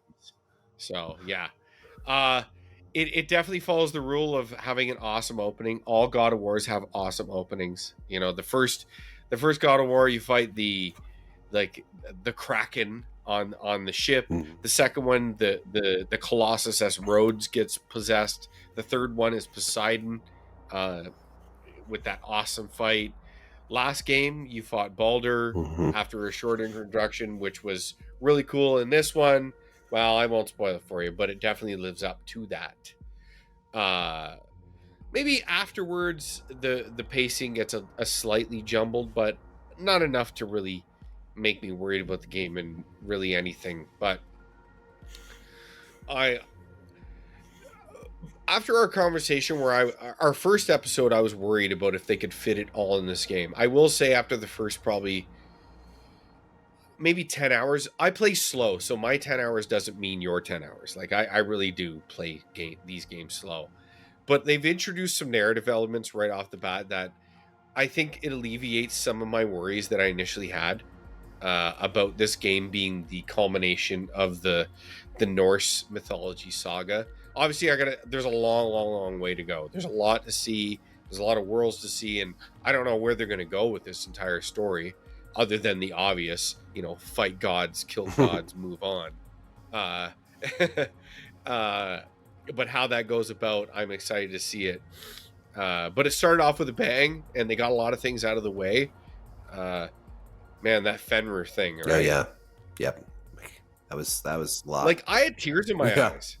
I yeah, did. yeah. Me too. I've lost a dog. Mhm. I don't know if you out there have lost pets or Eric, Oh and yeah. it's hard. It's one, honestly, it's the hardest thing I've ever done in my life, and I've lost, you know, grandparents and stuff who I miss dearly. But this thing that I missed, and I, I think there's more in store for us with that Mhm. though. Probably. So we'll see where that goes. But yeah, I think this game is awesome to start, but it's not flawless. I do think the menu Mm. thing is it carries over from 2018's. 2018's wasn't a smooth ship, I should say, and this one carries it over. Not a deal breaker, but it's just a little. It's like needlessly convoluted Mhm. on a lot of navigation aspects, and it really I I would give it more a pass if I wasn't needing to get on there to equip armor and things for my axe or my shield and runic attacks and all this other shit. It's just like it has to be like interacted with, and it seems to want to fight me a little Mhm. bit on that. I I'll get over it. Don't get me wrong, it wasn't a deal breaker for me with 2018, but again, it's this slight uncomfortability thing Yeah. of the game that I feel like a studio and a budget, and this is one thing I will hold to task for AAA games is things like this I shouldn't have to worry about. I I'll just jump in on the 2018 version a little because I know a lot of the same problems have been carried over. But just stepping out a little bit back from the menu problems, maybe you're going to disagree with me on this, and this is personal bias, but I don't know that I loved how much of that stuff was even in the game, like runes and armor pieces and all that. Like, I kind of sometimes wish that games would not have as much of that and just focus on the action and the story. Um, like, distill it down to what's real. I mean, and I guess maybe it's really fun for people to like flip flop runes and do all that stuff.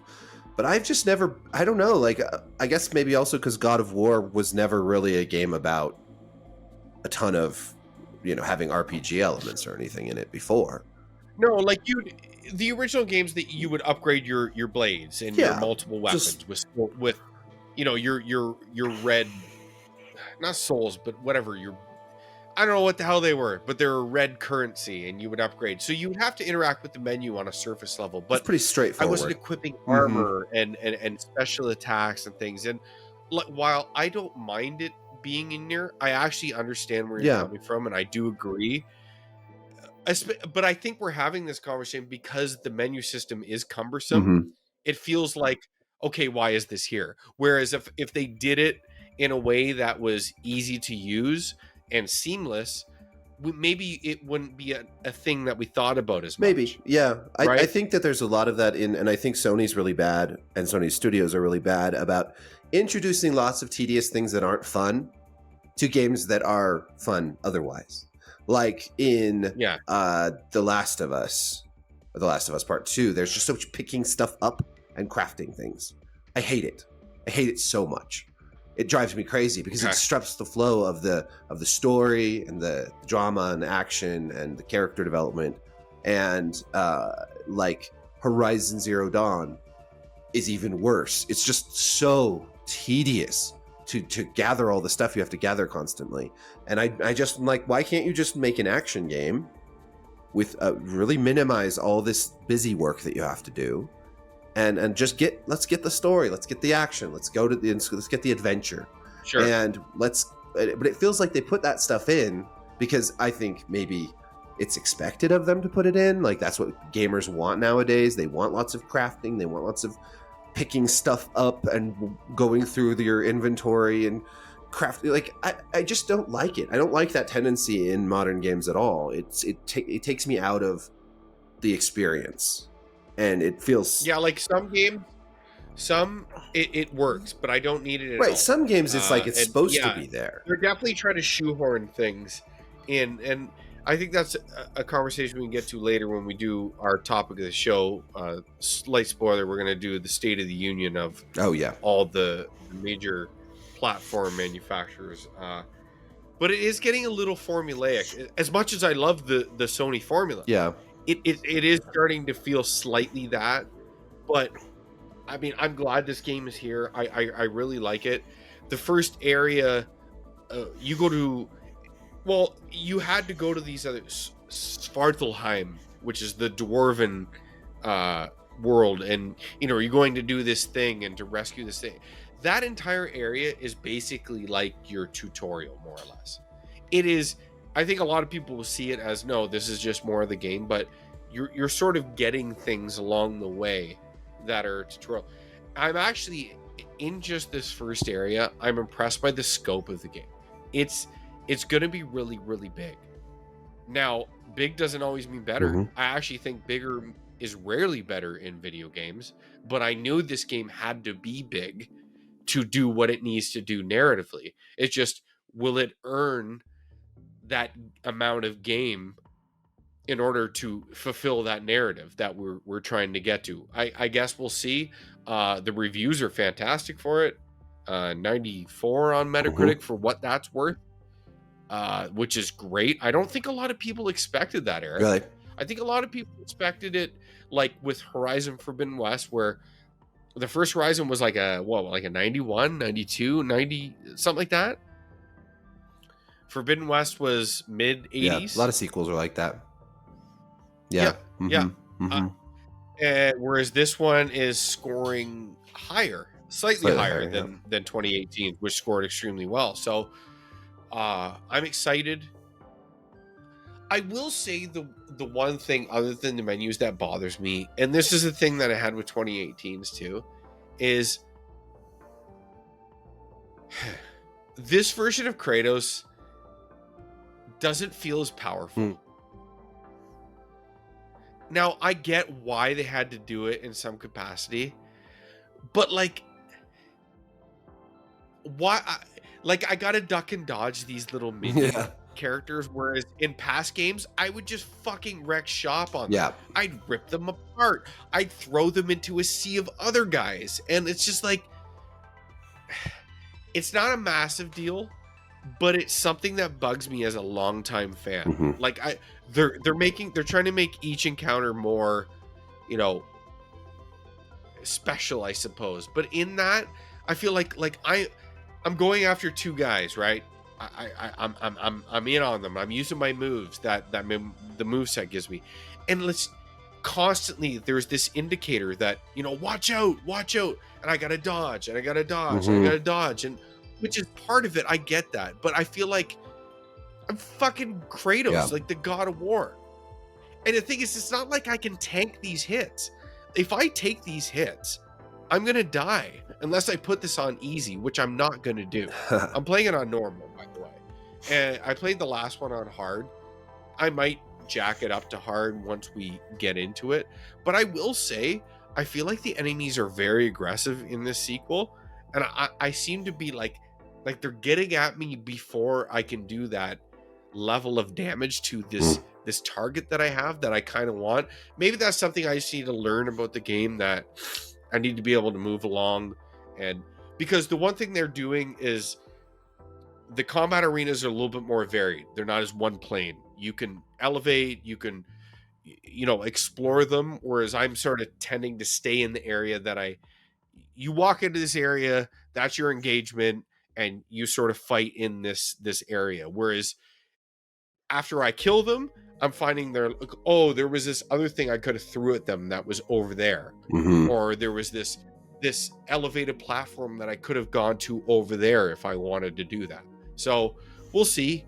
Maybe I get the hang of it more and this thing doesn't bother me, but I kind of feel Kratos a little bit of a pussy right now. Yeah, and I think it's a fair criticism. I think there were similar criticisms of Jedi Fallen Order, which I really enjoyed, but of like, well, we talked about that. Yeah, why are the stormtroopers taking so long to kill? I'm a freaking Jedi. I get it. I'm a Padawan, but I'm still fucking with a Jedi, lightsaber and the Force. Yeah, that's right. And this brings us back to Sekiro, which is a game that handles this problem pretty well, I think, in that you can really dispatch most enemies quite quickly if you play it the way you're supposed to. There's obviously a lot of harder guys, and they can squash you like a bug too. But you can move through and feel like a god in that game, as if you play it well. You can really, if you play it the way that From allows you to play it and teaches you to play it, then you're not going to feel like these normal bad guys. No, you're gonna fucking wreck shop. Exactly. You're gonna you're gonna be flying through the air and dropping down on people, and it gives you that ability to be essentially a god of war. And I think that is a mistake, and it makes the problem with it is yes, it adds challenge, but what would be better is to give players the ability with skill to absolutely just destroy enemies and move through that more quickly, because it is a little tedious at times. That was one of the things I felt like in God of War 2018, was that while I liked the combat, it felt too slow. Not the movement necessarily, but getting through each fight started to feel like a chore. Whereas like in older games, I'm just ripping through bad guys. Yeah, like if this was its own, like let's say 2018 was the first time we ever knew this game. Right. I wouldn't have this criticism, because I'm like, this is just what it is. But I'm working with the context of the previous games, right? The 4 that were on main consoles and the 2 that were on portable hardware, where I just fucked everyone up. Right. Like I killed gods and massive monsters and spilled their guts everywhere, and like random little trash mobs pose no problem to me whatsoever. Right.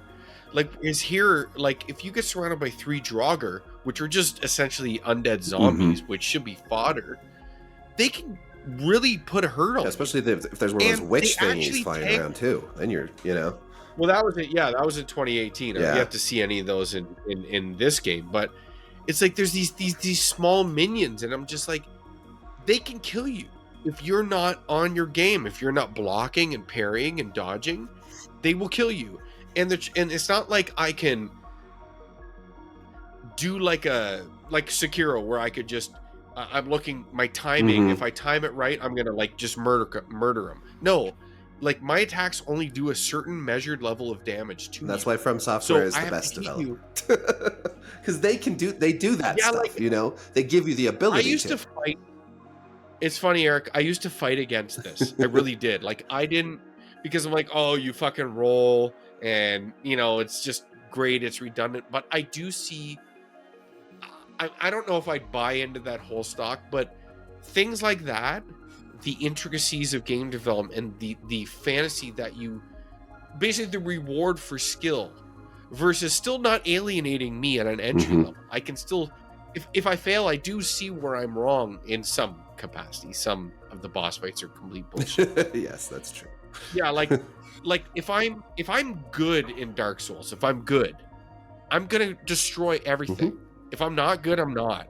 But whereas in God of War Ragnarok, even if I'm good, I'm not really killing them all that much Right. faster. It's a numbers game. You have to, Yeah. and you know what? I Yes. felt that way I feel that way in tabletop games sometimes too, where you're playing like a game and you're fighting a bad guy that just has like 200 hit points and you just got to wear down the hit points, wear down the hit points. So I Yeah. always try to, when I'm thinking about game design with tabletop games, is think about how can I create a game where, like in a real situation, if you stab somebody with a sword through their stomach, they're just dead, like how do you replicate that feeling of like, well, it's deadly and lethal and dangerous and fighting is not tedious, it's brutal and fast. And in a game like God of War, which is an action series, right, you Yeah. want combat to be fluid, fast, and you want to get it over with without tedium ever. You don't ever want it to feel tedious. I mean, that's why they put QuickTime events into those games in the first place, was that you got to a point where you just hopped up and you ripped the thing's head off, Well, that's it. And like you earned these QuickTime events, and I guess it bothers some people. I always thought they were great. It's like, okay, I've done what I'm supposed to do. Now I'm gonna play out the sequence of death that they've orchestrated for me that makes Kratos feel awesome. Totally. Ripping a monster's fucking head like Yeah. right apart, and sawing out a guts of a centaur or something like that. Like, that's It's awesome. awesome. And I just feel like I'm fighting these small things, and then yes, I can get to a point where I stun them, and then I will say they did die. One of my complaints of 2018 is there wasn't enough like blood and violence. It seemed pretty tame, and I think they made a conscious, not I think, they definitely did make a conscious effort to eliminate the blood and the violence in that game. Whereas this one, I'm chopping off some fucking heads. That's good. And some body, like cleaving people and shit. Like, that's great. Well, they're violent games. They're And supposed to be. they're They're supposed supposed to to be. be. Kratos is a conduit for violence. I mean, he was a conduit for revenge. He's a conduit for violence, and we'll see what he's going to be in this. I like some of the narrative elements that they're planting seeds for, and I will say, like, God of War excels in these big, like, boss moments. It always has. Bosses are very important, and that first introductory boss moment is great. It's just Yeah. great. Yeah. I mean, You saw. there's a lot. Yeah, right? there's a lot of. I mean, that is what like you said earlier. That is what the series has always been so good at. This epic confrontation. It's God of War. You are fighting gods of this one is the Norse pantheon. Right. So who are we there for? Right. We're there for Thor. We're there for Odin. We're there for Heimdall. We're there for all these other things that we know of, and it's got to deliver on that. And so far, the introduction really kind of has. So I'm excited to see more. We'll have more for you in this conversation. Yeah, we'll have to do I think this game's long. We'll have to do a and it's post finishing taking it conversation as well, where we can get into. Yeah, maybe we'll just do an entire like spoiler cast. Yeah, that'd for be it, cool for It'd be sure. fun. Will motivate me to get to it also. So let's we're gonna go into our first intermission, and with our intermissions, we're going to have Erik and I both love music, specifically in the context is game music, and we're gonna alternate recommendations for this one. I'll let you go, and you can introduce your choice, and then we'll go on a quick break, and then we'll be back in a minute. How are we technically? How are we doing this? Are we actually gonna? Well, You're gonna edit it I in? have to pee. Yeah, I'll edit in the segment, and we'll go have a pee, and then we'll return. Yeah, Sorry for that. We're behind the scenes. That's okay. People love behind the scenes. Yeah. So we're gonna give you a little taste of that. You guys can listen to the music while we pee. Yeah, this is from the game Amori, which I haven't actually. Sorry, just wanted to make sure I get it right. This is my son's recommendation, actually. My 12-year-old who has got, I don't know, he's played some of this game and he's obsessed with the music, and it's this song called My Time. And I thought it was really interesting and unique. It's just a cool, weird, wacky song. So I don't know. Give it a listen, and maybe it'll make you want to play the game, which looks cool. I haven't played it yet, but I'm getting all these recommendations from my kids now because they're more hip to the times than me, So, so yeah, Is that the way it goes? But I listened to it briefly. I'm unfamiliar completely. I like the quirky yeah, nature of it. It's really yeah, and cool. I hope you guys enjoy it. Listen to that, and we will be back in a few. sweet. Your eyes, you'll be here soon. 1、2、3、4、5分時々本当に熱帯でもこのワードできない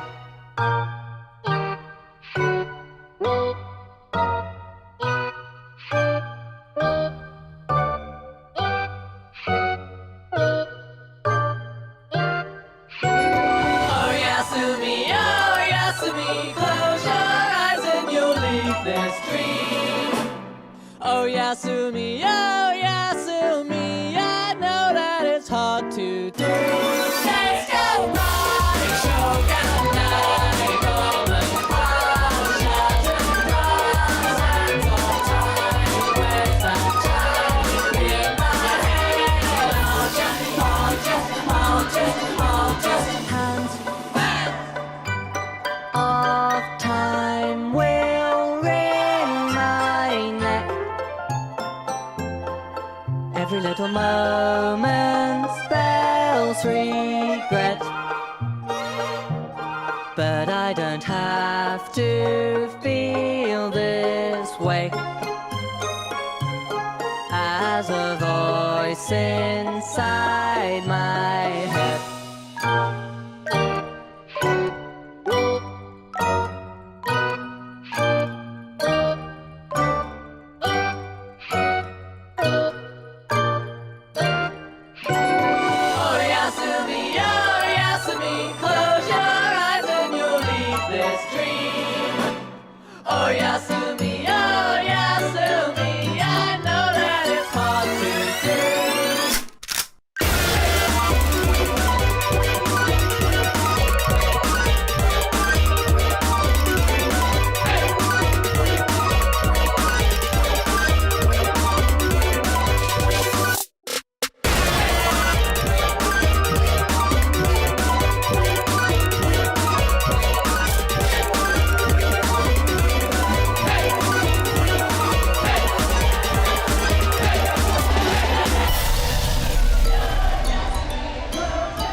And we're back with game night here. Hello. How was your bathroom break? Good. How are They're the kids? good. They still alive? Yeah, my son is playing the game The Forest with his friends, which is like a survival game that he just got. Yeah, is that good? I've never played it. He just got it. He got his whole little crew. They all have PCs, so they all try to get like the same game together and play them together, That's which awesome. is super awesome. I'm like kind of surprised that and well, I'm not surprised he has a gaming PC because he got my old one, but I'm surprised that he has a whole clique, a whole group of friends that all have gaming PCs. That's pretty cool. So Sure. So he's an avid gamer. So he's usually either on, well, he's on one of the consoles, he's on his PC, or he's in the Quest 2 VR headset because he just absolutely loves VR. So, but yeah, so he seemed to be having fun when I went in there. And my daughter was good. She's just drawing. As far her gaming taste is pretty a lot narrower than his. She likes to play Call of Duty with me. and mobile games. Is she a good artist? She's a great artist. She's really talented with art, painting. She's started to play music lately and sing, and she's so talented. It's crazy. That's Yeah. great. I used to love to draw when I still have all my old. One thing when I moved here, I've been here about a year, and I built this little abode for me in the basement, but it allowed me to dig up all these old things that I knew I had. They weren't out in my old home, which wasn't as big, and I have all these old art books. I'm like, man, I used to be a pretty good It's drawer. fun. Yeah. I wrote to Disney when I was a kid, and I got a letter Oh back. yeah. Yeah, I was not good enough by any capacity. It's cool But though. I took like advanced illustration techniques and stuff like that. Like I loved art and I loved drawing, but whatever, not enough. Yeah. Wasn't good enough. It's a lot of work, and some people are so good, and now there's all this. Which Now there's all is this. like, well, you're do that art AI Yeah. thing that Yeah. you're all about Oh right man, now. I've been so obsessed with that. That's Tell me a little bit about that because I actually think this is the new frontier, and actually, it it it involves like if you're a game developer, like concept art and character art and things of that nature art, they're not cheap. mm, They're all expenses, right? So if you can implement these types of programs to get in and around what you're looking mhm. for, I mean, this might. eh, Who knows what it Yeah. can do, Oh right? yeah. No, it's going to be huge. I know a lot of artists are really worried about it, and I totally get that. I think it could be a great tool for artists. But just like any other technology, it's gonna have some positive and some negative effects. It's gonna shake some things up. It's gonna disrupt, as people like to call it, disrupt a lot of things in in various creative industries. For me, it's remarkable to just be able to tap into what I'm seeing, what I want to see, what I'm envisioning in my head, and then try to make that come true through keywords and prompts and I So what are you using? Because there's a yeah, I'm couple of using them. Midjourney. So I actually Okay, subscribed to Midjourney. that this month because I'd played around with it a little before, and then I was like, I need to try this out again. And I just like for the last week, if you want to know what I've really been playing, it's been Midjourney. If that's my game, And I'm impressed. Like on your Twitter feed, there has been some stuff on there. I'm like, wow. yeah, no, You it's know, it, incredible what you and the difference between what I was coming up with a week ago compared to now. It's not like everything I do comes out great, and a lot of it doesn't, but I'm learning more, and you do learn. Some people come up with such extraordinary stuff, and sure. And I'm curious, like, so for the at first, how are you describing? Okay, is it run off Discord? so that's where you're going to enter all your prompts and get all your images pumped back to you. It's a little Yeah. confusing at first, but once you get the hang of it, it's not so bad. It's also confusing at first. So like when you first get into Midjourney, you're going to go into a server on Discord where like tons of other people are entering their prompts. And they're doing They're their doing own, their and own. it sort of realizes these images as on a Yeah, time, they're right? So generated. by subscribing, what do you get an advantage of? Well, so you only have a certain number of images you can do if you don't subscribe. And then if you only do the basic like $8 a month, you get like 200 a month. Okay. And then if you pay like $30 a month, it's unlimited. Um, though you don't have unlimited fast hours, so I usually just generate everything in the slower speed because that's unlimited. Um, and then you can also, once you subscribe, you can just work directly in the bot. So you can just basically DM the bot your prompts and whatnot. So you're not Yeah. like in that feed. So it's useful to be in the feed with other people because you can see the cool stuff people are doing. And like I'll be in there and I'll put something in, and then someone will just copy it and put their own twist on it, regenerate it. And you can, I was in one of them and I started toying around with aspect ratios because I didn't realize at first you could do aspect ratios. And then I was reading about it and I was like, oh, cool. I can do like, rectangles instead of just squares. I started doing that. And then after a little while, I just started to see other people doing that. They picked up on what I was doing and started imitating and using aspect ratios. They weren't doing that before. Okay. And so there's this whole community which is cool. But lately I've been mostly working just like solo because it can be so it can be kind of overwhelming because that it's just, you know, all this shit's being generated and you have to kind of like find where yours is in this feed of all these other people generating imagery. And but it is cool to see. I mean, it's crazy to see what people come up with. And then some of the things that I've come up with, and I know it's not really like you're making the art, but you are like figuring out how to You're generate describing it and you're describing it. And like, there's all these different prompts. Like, you know, you can go in with like I did all these Lord of the Rings characters in the style of The Last Unicorn. So I was trying to get a 2D So tell me how you vintage. describe it, Oh for gosh, instance. it could be any number of things. Like sometimes it's just really, really minimal. I'll just put in a couple words and see what happens. And sometimes like I did one and it was like the king of brambles and thorns, of bony branches and something else. I just did this like sort of almost like a lyrical poetic line, and I came Mhm. up with these crazy faces with like, you know, like leaves coming out of their faces, and it was really cool. And then other times, you know, some of my favorite ones and then there's all these different versions of the software. So if you're working in like version 3, you're going to come up with much less like realistic faces and realistic imagery and like less high definition, but you might come up with more abstract stuff that is cool in its own way. So there's just a lot of different ways to tinker around. There's several different versions that you can tinker around with. They all have their different parameters that you know, different aspect ratios might not work in different versions, and you'll Mhm. come up with something and it'll be you like in version 4, which is the newest and best, I guess you could say. Like sometimes it's really hard to come up with the stuff that I could come up with in an earlier version, and because it's like too realistic, and I don't want it to be that realistic. You know, I want something to be Okay. a little But more abstract, or can't you choose, like, what kind of art style you want it to yeah, interpret things yeah. in? But different versions will interpret it differently, also. Okay. So that's where it Like, there's so becomes. much to it. I kinda messed around with it one time because like, I'm working on my own thing, and I was trying to interpret these character designs that I know I see them, and I'm trying to describe it to the thing, and it never quite worked. But again, like, I was using the free version, Mhm. and maybe that was just Might part have of been an it. older version I too. gotta read more about it, but, Yeah. like, I wanna work out these character concept arts and these, you know, locale concept arts. And I saw some of the stuff you were doing. I'm like, all right, I got to pick Eric's brain about this because I I could see your progression on it, and I was like, it was good.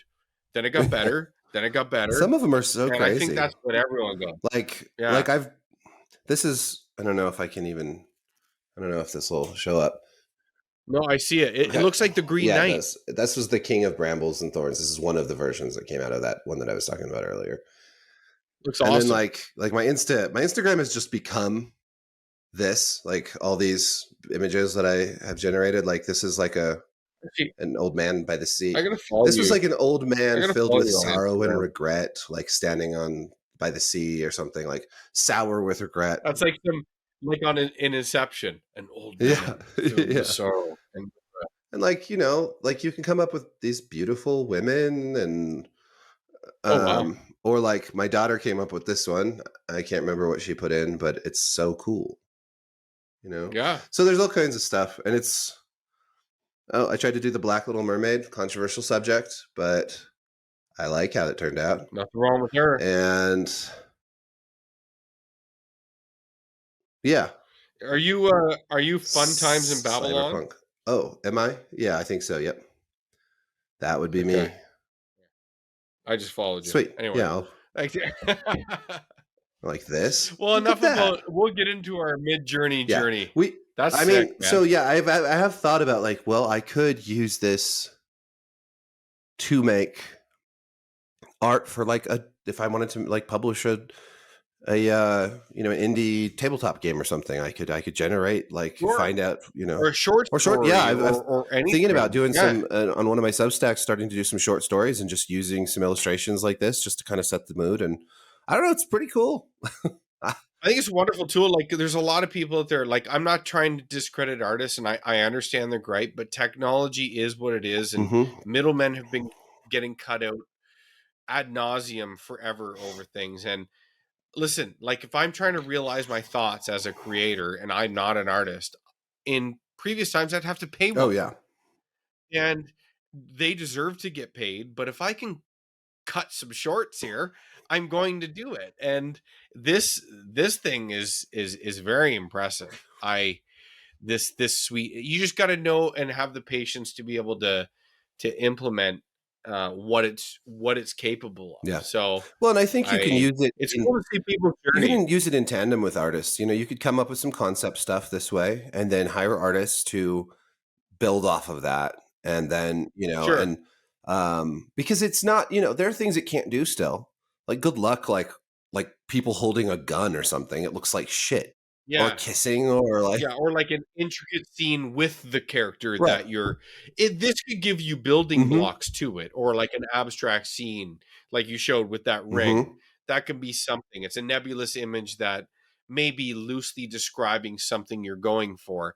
But in terms of implementing exactly what you want into something in an Mm-hmm. artistic way, you're going to need an artist for Yeah. that. And you might need them in a different capacity. You might it opens a lot of doors, but it certainly doesn't close all of the ones that are available to artists. And I think that a lot of savvy artists are going to find it to be very useful in a lot of ways. You Sure. know. I mean, it might eliminate some of the idea process for Mm-hmm. them. Okay, we'll do this collaborative thing with Midjourney or whatever, but here's what I have planned based on Mm-hmm. that after the fact. Like it could sort of streamline time. But Yeah. anyway, we're going on. We're fixing problems that aren't Right, right. ours, They're not right? ours. They're So certainly not. conversational I podcast got here. 99 But anyway, problems let's get and to our next. Midjourney ain't one. All right, we got another segment here which we're going to introduce. We're not gonna introduce all these new segments with every episode we are, but since this is the first time we're doing it, might as well give it a little setup, Mm-hmm. right? And tell them what it is. But this one is to be called like Really? really games industry. Really, are we doing this? And it's just gonna be for these random thoughts that have been going on and permeating. It doesn't even have to actually be the games Sure. industry, but whatever. I it could be, Games and because there's adjacent so much. stuff. Yeah, like it could be people and things we want to riff off of. But there's always something Mm-hmm. in this wonderful world we have and of video games and games media and how they interpret it. I mean, I'll go first. Like, really, is Final Fantasy 16 recently had they've become very savvy with how they release their media for their new big tentpole games and how they engage with outlets. But IGN released an interview with Naoki Yoshida and about Final Fantasy 16 and the progress on it, and of course they interject some of their own stuff about the diversity of the population within Valistia and how there's none of the blacks and the browns and the reds and the Yeah. yellows, and this is supposedly something that people were talking about. Who these people are, we don't know. We never know, but they're just this nebulous thing It's that reset exists that are era. always asking these. Yeah, they're asking these questions that need to be answered, right? To a And Japanese they game were developer, prepared. by the way.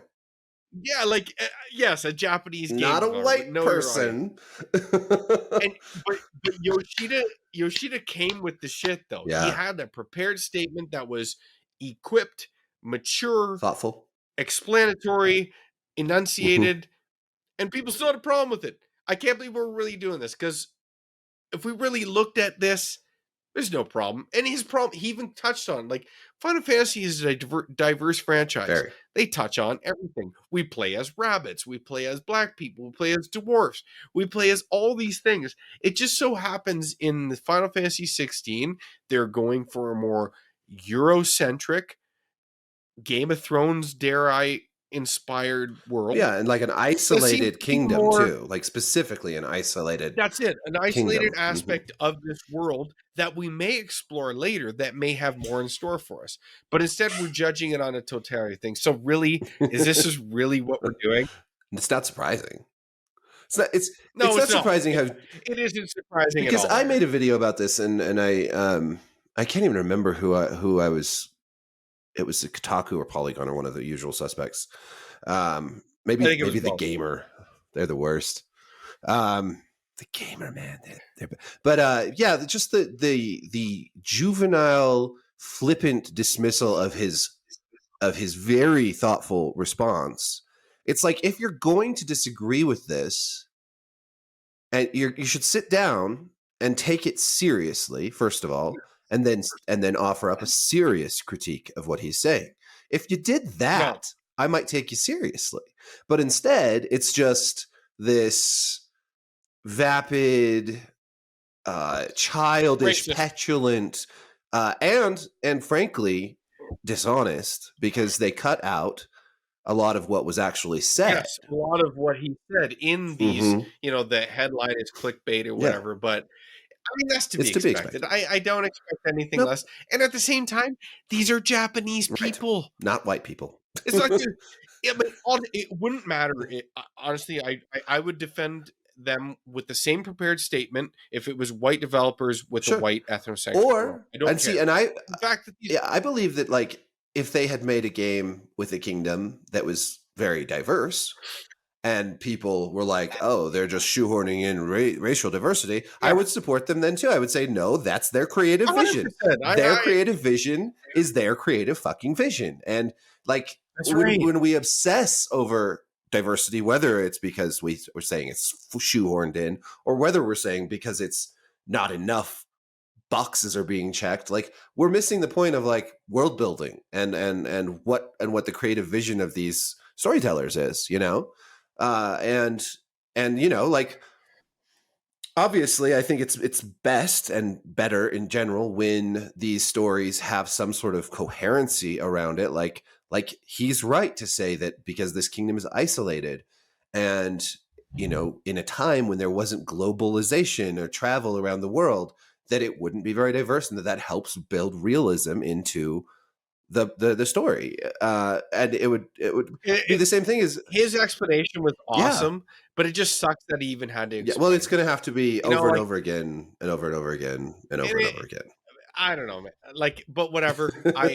I'm glad he more or less, he was like, I could just see that interview happening, and they, whoever it was, Kat Bailey, I think that was the interviewee or interviewer, and I bet she's like, all right, got your fucking statement right here.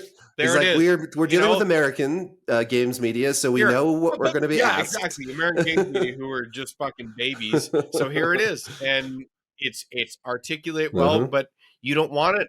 So really, I don't know. Anyway, what do you got? Well, so back to Overwatch. There was a piece in Kotaku that was about this new Constable Tracer skin. There's this. Oh, the cop. It's a cop skin. It's another cop skin. The last time we saw one in Overwatch was, I think, Diva. It was Diva and Bridget. Yeah, Bridget. Yeah, Brigitte. I never can say her name right, and then I remember, and then I fuck it up the next time. So Constable Tracer is like like a old British constable, like jolly good governor, and she's got a little mustache because she's a Brit. They're all. I mean, this game is about cops, really. It's about futuristic. They're futuristic cops. It's a cop game. But this whole piece is just like, what's interesting about the whole article is like the assumption that having cops in video games is uniquely and fundamentally bad, but that is never really explained or explored. It's just the assumption is it's uniquely bad. There's even a point in this article where they talk about how the new character coming to the game, Ramatra or whatever, is like the leader. He's an Omnic. An Omnic is a robot. And he's the leader of this like terrorist organization. They even describe it like that in the article. And an old foe of Tracer. And they say, how do you think Ramatra would feel about seeing Tracer in a police uniform? And I'm like, he's a fucking terrorist. How is it that it's okay to have terrorists in like any number of other things, but having a cop, a cop skin? And they're like, oh, they could have kept the cop stuff quiet. It's like, dude, it's crazy. Shut the fuck up. But Eric, don't we have to defund the police? I guess so. Even in video games. I just think it's crazy. It's like, I just played Call of Duty, and like you go into like Mexico illegally, and there's like all this, there's all this shit. Like these special ops guys, they're okay, but like a police skin in Overwatch isn't. Like, I think it's all okay personally, but it's just funny. Like, I think I said something like when I was writing about it, like the totem pole of like outrage, like where these things fall. Like, how is it that it's just so trendy that cops are that cops are bad now, right? Like, I'm not like advocating for like worshiping the police. Police have No. all kinds of problems. Like, fundamentally, like the Sure. profession of policing is one I wish we didn't have to have, right? I wish we didn't need it, but we do. It's a necessary Yeah, and the whole concept, like just this idea, like they took all the cop cars out of Fortnite, and it's like you can still have, Come on, you can man. still have like Like what? tanks and all this other stuff. These people that live in this world, like, oh, the cop cars trigger me. No one feels like that. I'm sorry. You small little sect of It's- people that live in this bubble that needs to be protected.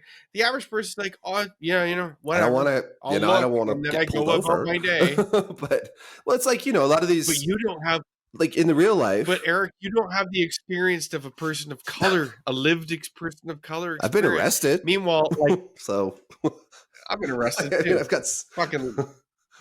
I mean, But I grew up again, like I'd probably get crucified for this, but all my friends were black, yellow, brown. They all were. And they all feel the same as me. yeah, I mean, Not exactly the same, but in terms of this, like these conversations we have, they go something like Mhm. this. They really do. Like they're all on this vibe. So please, I am not on an island with this. So I'll listen to Eazy-E singing "Fuck the Police," and I think that's fine because we live in a country where there's free Sure. speech and we should be allowed to say "fuck the police." But also, and he lived in fucking right, Compton. you probably do want to say "fuck the police" when You when you're a should black fuck the man in police Compton in the more, '80s and '90s, and but a lot of black communities want more police because they want their communities to be safer and. Absolutely. And they want better police. And obviously there's great strides that have been made, like body cams and like, I used to write about the war on drugs and I used to write about police violence and stuff like a decade ago before it was trendy. And there's terrible things that happen. And it's Sure. really good to have accountability, like in government in general, of course, or in any kind of organization. And so, I think if people haven't heard of him, but Radley Balko is a great a journalist who did a lot of great work on police. He's a libertarian writer who did a bunch of stuff on the justice system and injustices within it. And he really, reading him like opened my eyes to a lot of really terrible injustices. And I think those are important. But there's also just a lot of cops who are just normal people doing their job, trying to do it well. Nice. I've met some of them and they, they're not a fundamentally or uniquely bad segment of the population. We want police reform to help good cops do their jobs better because bad cops ruin everything for the good cops, just like in any other group. So this kind of stuff, I don't take it personally because I'm not a cop, but I do find it really annoying because like as someone who does care about police reform and these issues in a serious way, when people make a big old deal about Constable Tracer, it seems so fucking it's trivializing it and it's infantile and it just drives me crazy. It's just the game. It's a non-topic. Yeah. It's a non-topic. Yeah. It's a cop skin. Who gives a shit? Like I like the Diva cop skin. I don't need to learn about the intricacies of why Overwatch characters fictitiously would think about a cop skin existing within this universe. And the truth is, no one that plays this game gives a flying fuck. Yeah, they just get it. To be fair, the Constable Tracer skin isn't a very good skin. It's kind of lame, honestly. But most Tracer skins actually suck. Yeah, it's weird, right? I love Diva though. Diva has great skins. Her and Zarya have historically the worst skins in Overwatch. None of them are ever good. So hop on Midjourney and you can make your own. Yeah, that's a design problem. So really leave the whole thing alone. And I guess that could just go on the whole like Elon owning Twitter thing. Oh like, yeah, really? Is this what we're doing? Because this involves everybody. Yeah, it can also involve like games media. Like really. If you want to fucking leave, then just leave. No one cares. Well, and also no one gives a shit. Like if it's just the cult of personality thing. Like I find that the Elon detractors and the Elon stands both equally annoying because it's like, dude's just a guy. Like he's just a Sure. guy. He's just one man. Like there's a lot of CEOs out there. There's a lot of billionaires that make these big choices that affect the world. He's just a troll also, and he likes to go and snark on Twitter. And so everyone's so wrapped up in him, it's not healthy to have this kind of obsession with Elon Musk. Like, No, it's Twitter's not. I mostly mean, the he same. relishes it, of course. But of course it is. And the thing is like I tend to skew on more of the fan side of it, only because I'm a contrarian by nature, And he's funny. not for the sake of being it.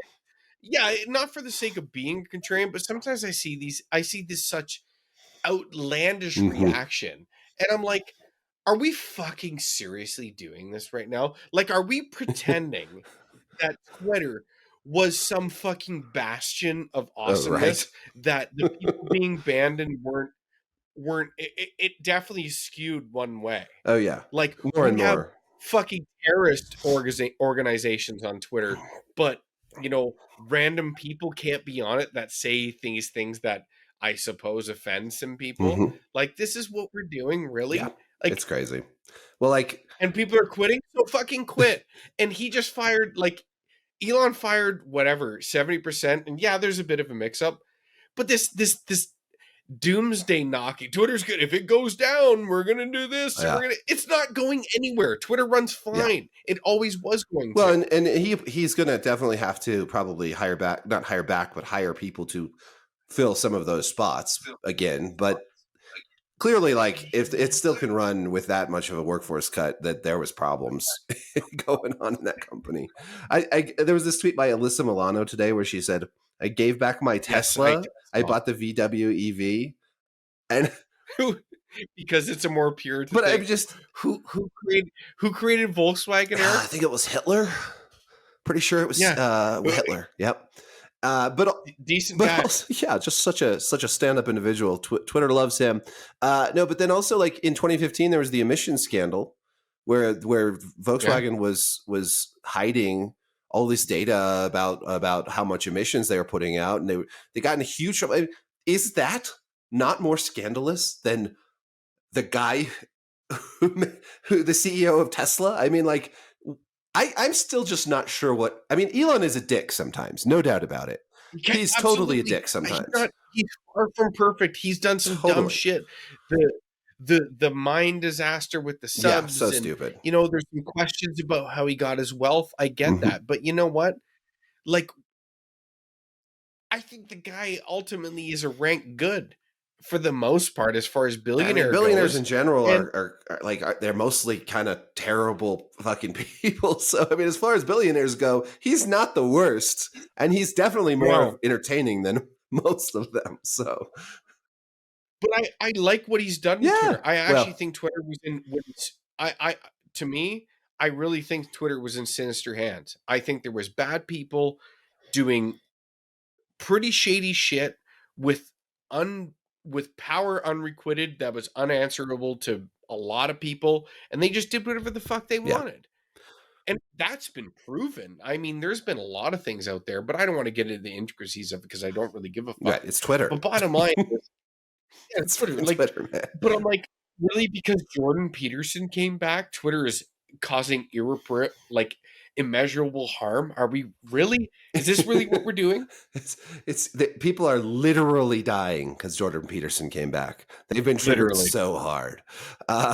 Literally, Eric. I think my biggest problem with Jordan Peterson is I find him kind of dull, which it's very triggering. But I know I do think that the verification stuff needs to get figured out because it's so silly now. But it is, and it's trial and error. But I mean, the guy just took over. He's like, all right, I did this thing. Yeah, it probably wasn't funny, but I'll make a joke about the $8 thing, which is kind of really funny. And they've already kind of about faced it and changed it. So be it. It's really I mean, who cares? Again, who cares? I don't exactly. But these people, it's because it's not one of their people. Yeah. And it has to be this big ordeal. Oprah Winfrey, or not Oprah, Whoopi Goldberg left. Oh no. Oh, right. Yes. We're so worried about her.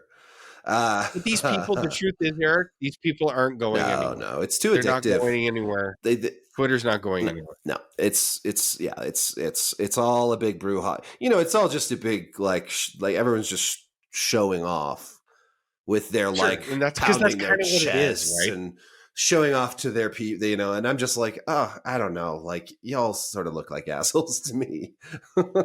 They always, but the thing is, they always have. I just these people. Anyway, I really, think we should that's our blame news segment, Gamergate really. on Elon Musk taking over Yeah. Twitter, frankly. I saw. I forgot to archive it.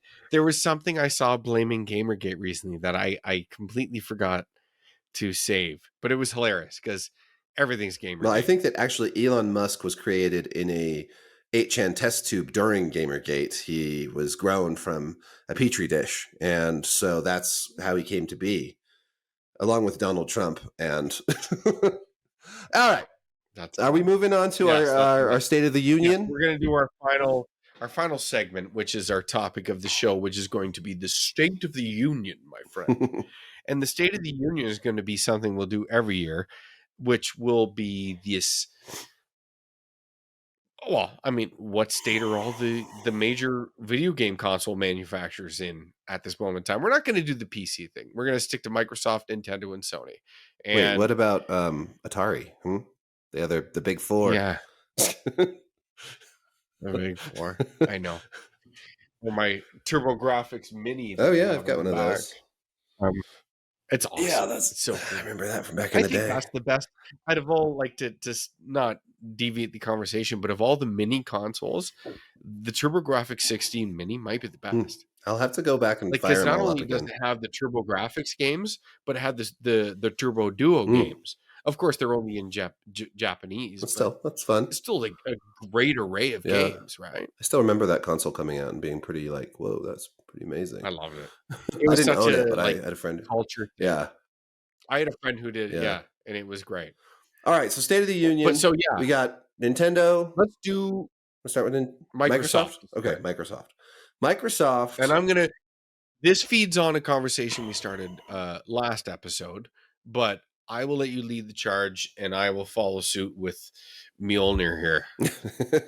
Okay, Microsoft. Microsoft has done a lot right, but it's more okay. So I think like at the beginning of the Xbox One era, they did a lot wrong, and then they've really over the years tried to right that ship and get the Xbox into a place that's a lot better, and I think they have. And Xbox Game Pass is a great service, and there's a lot going for Xbox in terms of accessibility with the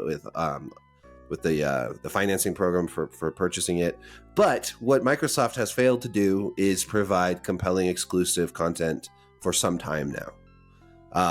Halo being the shining example of like the big game that everybody wanted, that was delayed for a really long time and then released in a totally unfinished state.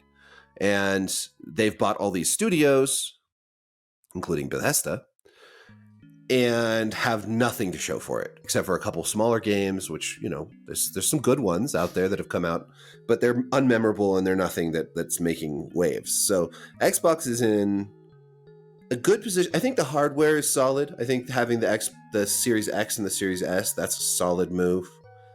Series S being, much cheaper, easier access point.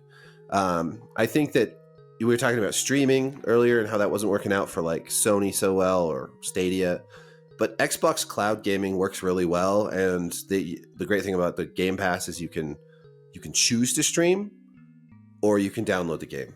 So that's a nice touch. But yeah, we're still waiting for any sort of like Sony level contenders in the exclusives department. Yeah, Xbox is more to me in the still the holding pattern, but it's like, how long can we allow them to be in this holding pattern before we really crucify them? Like we said before, at least I said it before. They've got this needless rope to me, like in terms of a game software, because they've earned it with their infrastructure. Mm-hmm. Like Xbox has always had the best infrastructure, and dare I say, maybe the best hardware in terms of an implementation standpoint, not the most powerful, but that's not always the most important thing. It's just like, how does this stuff all work together to make this cohesive unit along with their systems? Like from the 360 on, they've really kind of nailed it, although the Xbox One was a blip under Don Matt. It improved vastly over time, but yes. Of course it did. It did. Yeah, and but stuff that like just works is like Xbox Game Chat. That's great software. Like when we play crossplay, and I made sure that like with the kids in it, when we're in a team, everybody's on PC or Xbox on Call of Duty. Nobody plays PlayStation, and everybody's on Xbox Game Chat rather than in the in-game chat because it works better. It's best. And so that ability for PC and Xbox to exist in the same ecosystem for multiplayer games. If you're playing multiplayer games, if this is what you're doing, it's just, especially with crossplay, it's just there's no comparing it. Sony just doesn't have that. They're doing everything right except the games. Where's Fable, huh? And it's like, okay, but that's kind of like the thing we're doing, right? And they're trying to buy Activision, but why haven't they built their own exclusive military shooter? Why didn't they just do that? Like they could have just put, That's the thing. Like I have a hard time as someone who's been in this for a long time, like you, I have a hard time giving them the respect because yes, PlayStation has bought studios, okay, and we'll get to that. Bunch of them. But generally they have some sort of long-term working relationship with them, or they bought them in their infancy and then cultivated them to become this thing that they eventually became and known for. Whereas Xbox is buying these known quantities and just saying, well, you know what? We tried to do this ourselves and we fucked it all up. So, you know what? We'll just go out and buy the best as we see it, and they can make it and we'll eventually get there. Well, they've bought them. And we still haven't gotten there. Seen I know. any of it. And now it's like, okay, the big tent pole is going to be Starfield. I'll be honest, I look at Starfield and we both, our referendum on this early take is like, it's going to be like another Fallout 4 where I think it's going to be a little dated. It looks like Cyberpunk. I think it's going to be impressive. I think it's going to be impressive in terms of like the search, and it'll certainly sell a lot, but that's not what I care about. I'm not making money because they sell Starfield. I'm talking about the quality of the game in comparison to what else is out there. And I'm just like, I look at this game, it doesn't look like it's doing anything super impressive. It kind of looks like current day No Man's Sky in there's 8 billion planets to explore. Oh, who gives a shit? Yeah, in Bethesda's like art with a narrative, and I'm just like, okay, I guess I'm supposed to be excited for this, but I'm like, they're just, with these studios that they have, they need to be doing more. And I know Games Pass is this thing, but I think Games Pass has a ceiling, and it needs more Games Pass exclusive is a service that Games Pass is a service that no one else can do. Okay, they just can't. In terms of what they do, they can, like, PlayStation is delivering something similar, not similar, their own version of it, I should say. But day and date exclusives is something that only Microsoft can do, and only they would be dumb and savvy enough to do it, I should say. It's both. Yeah, totally. And that's what made it work. And it is a fantastic deal. It really is. But I struggle to think how much legs, not struggle. I know this can't be the thing that gives you the legs long term. This was a short term gap, and that gap is running out of steam quick. Yeah. Oh no, totally. Yeah, and that could change, but they really do need to get some really major hits. Like, do we agree that Games Pass should be the best complementary service? Yeah. It cannot be the service.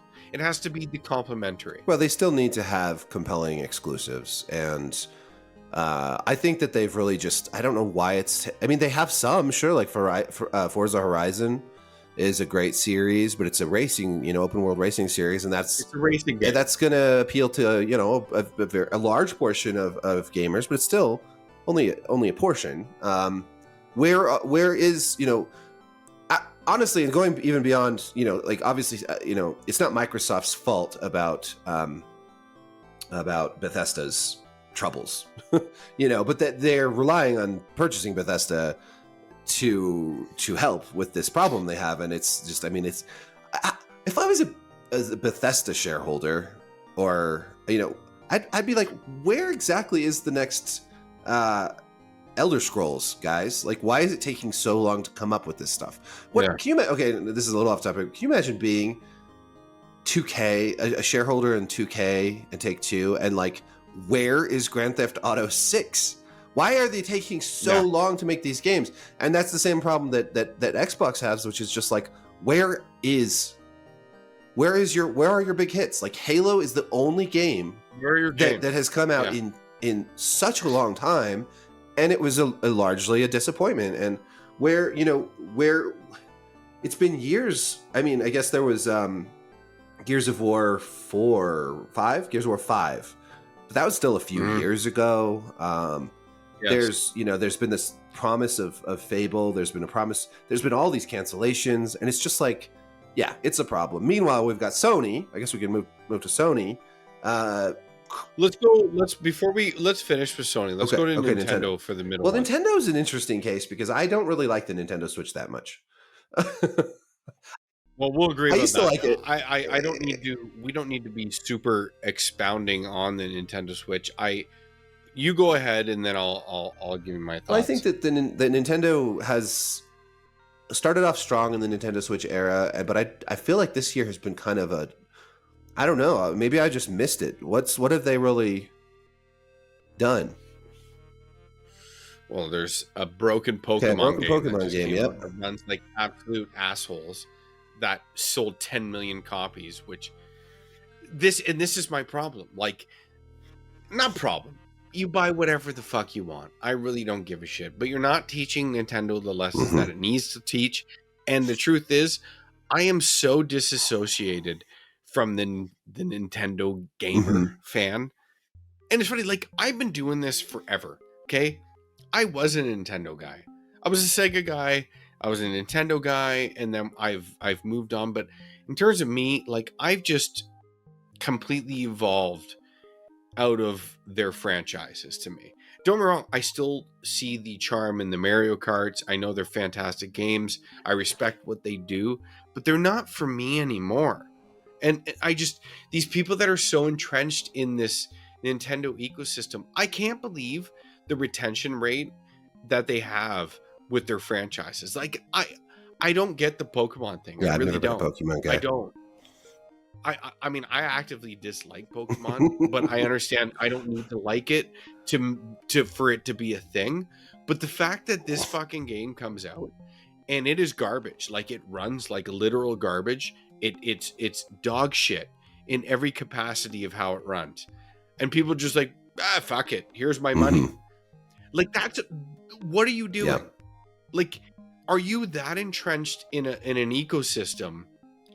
Because I feel if you're like a Nintendo only owner, you're not experiencing video games. You're not experiencing the greater video game. Well, even like ports and stuff to the Nintendo Switch they're not great overall. They're not. They're slim to none. They're late, and when they do come, they're lesser versions. Right. They're graphically lesser. It's hard to read.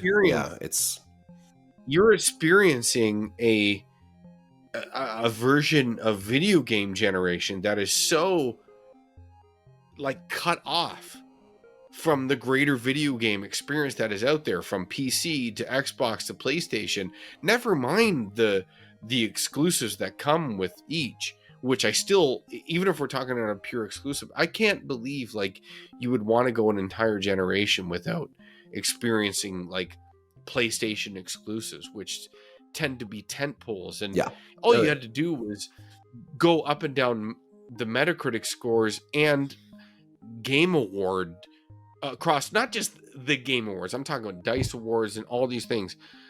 Like, PlayStation games are all around there, and you're just cutting off that entirely. Yeah.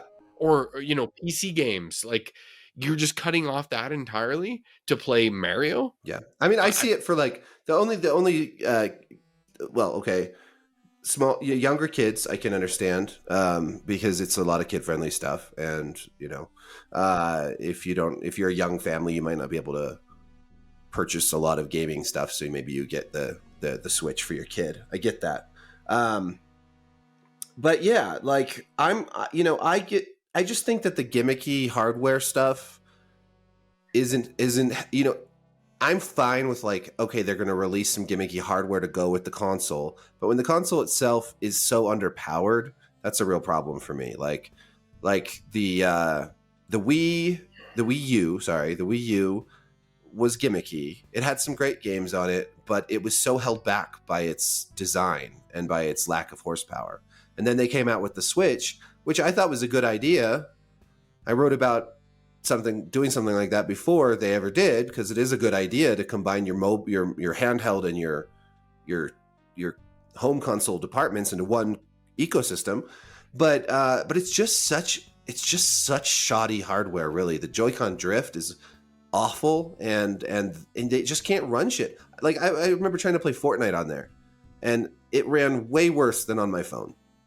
And it's just like, well, that's not good. Like, it's jittery. It's just, even like Breath of the Wild, which I thought was a great game, ran badly on the Switch. Like, it didn't run that well. And it's like, you guys, I understand you're trying to do something different, and they should be different. Then they should distinguish themselves from Xbox and Sony. But I still think they could. Well, sure, they can't just be one of the same. I get it, but like, what they gave up to make this console be what it is, and it's not about at the onset, okay? I get you had to do what you had to do at the onset, but the fact that they haven't iterated on it to give people that find this important, this performance aspect important, which it is important. I don't like, if we don't, this is still technology. I don't need the most cutting edge visuals, okay, to enjoy video games. It's funny, like, people use this, but if I'm playing games on a modern console, they have to live up to some sort of standard. It's not like, I can still enjoy Castlevania Symphony of the Night without, in the modern context, but I understand where it came from. Like, just because a game coming out in 2022 is held to a different standard than the old game is held to. Like, their games are held back by the hardware they're beholden to, and they are not serving their audience by giving people that find this important an option to buy in. Right. I truly, if they would have given me a more powerful hardware, I would have bought a Switch Pro. Yeah. I would have. And the fact that they are just shirking this responsibility and actively hurting their games. They really are. Right. I agree. And they make some great games, it's kind of sad, because, I would like to see the performance match the quality of the games, and and here we have a system that's now been around for a few years, and will probably be around for a few more. When did the Switch come out? Was it 2017? Around then, yeah. Let me look it up. But how long was the Wii around before it was replaced? Wii was around a long time, and it was like, and it was so last 2017 for the Switch. Oh, I guess right. So it's 5 years now. Pat on the back, like Barry Horowitz. And I can't imagine we're gonna see a new Nintendo console anytime soon, because it's selling. It's sold really, really well. It does amazing in Japan. I mean, there's just no comparison in Japan. Nobody even comes close to Nintendo in Japan. It's crazy. Other than if you're in a console space, sure. Other than that, it's just mobile, right? Yeah.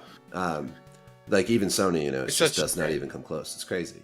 But I've loved Nintendo my whole life. They've got a lot of great games and series, and it was the first console I ever had was a Nintendo, and I haven't owned all of them, but I've owned a lot of the Nintendo consoles. I was even a big, I liked the Wii U. I thought it had some cool stuff. I know Uh, you are one of the I lone know. Wii U it defenders. had some cool games, and it did some neat things, but Definitely did. but it was It not definitely did. it was not supported well by Nintendo, and it was not, it was like a half good idea and a half bad idea. And the Switch is definitely an improvement in some ways, but in other ways it like I'm more frustrated by it. Like the Joy-Con drift has been a constant frustration. The hardware sucks. Yeah, the hardware just sucks. and so that's a problem. And I just don't think we're going to see anything really change from them in a while. They did have like a great release schedule for a while, and now it's just been like almost nothing of significance. I guess we're getting a new Zelda at some point, but it's like New Zelda. okay. What's that whisper? What is it called? The new Zelda. What's the? Yeah. Oh, it's the Breath of the Wild sequel. I can't remember what it's called. Yes. Yeah. No, I know. It's Tears of the Kingdom, Yeah, or something like that. isn't Yeah, it? Tears of the Kingdom. Yeah. And I'm sure it'll be good, but I'm Tears sure of it will the be held back by the console, and that's too bad. Yeah. And I don't want to play it in handheld. I would totally buy a Switch that was just a dedicated console that was just like twice as powerful and actually could play games. Yeah. Like, what's your I know a lot of people seem to. They act like gaming on the go and handheld is some big plus. And don't get me wrong, options are good.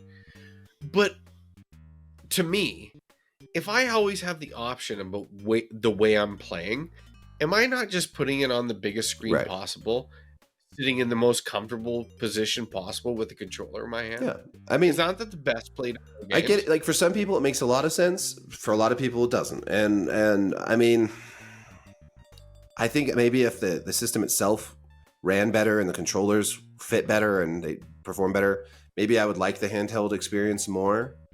But yeah, ultimately it's just I haven't really played my Switch much. I did pick up Mario Kart the other day, and we were playing it on the TV, of course, and playing some of the new maps or the new tracks that they released, and that was really fun. That's a great game, but of course that's a Wii U game.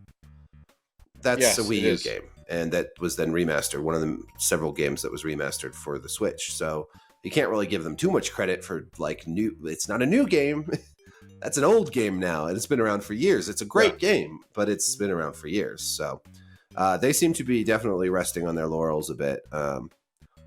And yeah, But even some of the departures, like Xenoblade Chronicles 3, which came out this year, again suffers significant performance. yeah, it's trying to be a Aspects. huge, big open world RPG, and it's And it is like it has that scope. It's just it can't be accomplished properly there, which is unfortunate. And so Nintendo to me is a tale of underperforming hardware, really. And I think we're just gonna be stuck there. I think so, definitely.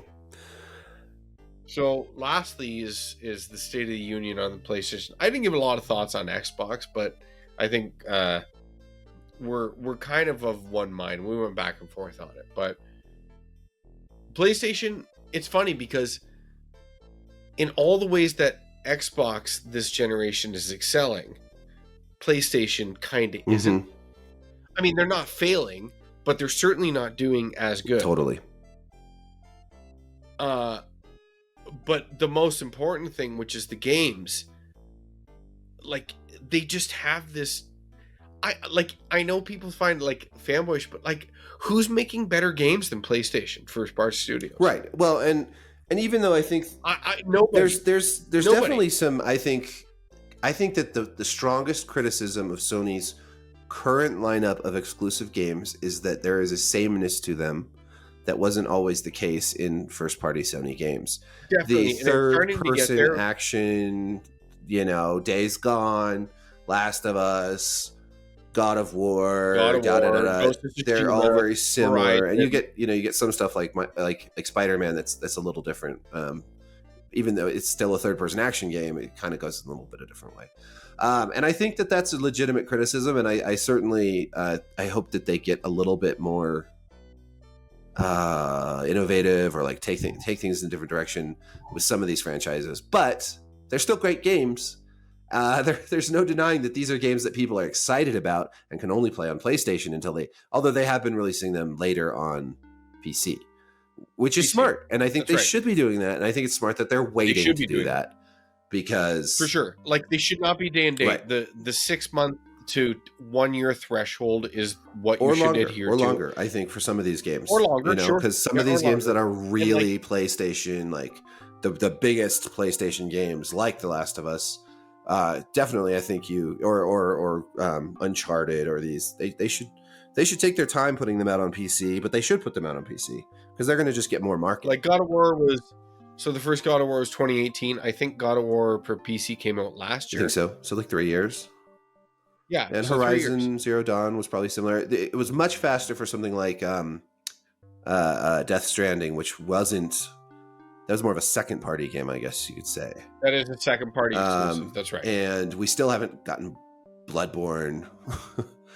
No. Sadly, I want and it. it's funny because that's like the one that we're waiting for in terms of that to give us the FPS and the frame pacing solutions, but whatever. But in terms of a formula getting tired, that really is a new thing. It's really just come up recently. I mean, there's been murmurs of it, but I mean, it's preference. I've only really felt it now, but I still will say, like, they pepper a Returnal in there, Sure. or a Ratchet Returnal and was really Clank, and then Returnal to me, I think, is incredible. Like, it's that gamey experience that a lot of consoles shirk and don't have, but that's just one of many. I just think they're making the best games. They are. Man. They are absolutely. And as long as you're making the best games, but I guess they're kind of dicks, though.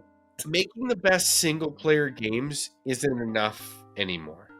Well, you can see how freaked out they are about the possible Call of Duty acquisition, right? Even though I don't think Microsoft's ever going to take it away from PlayStation.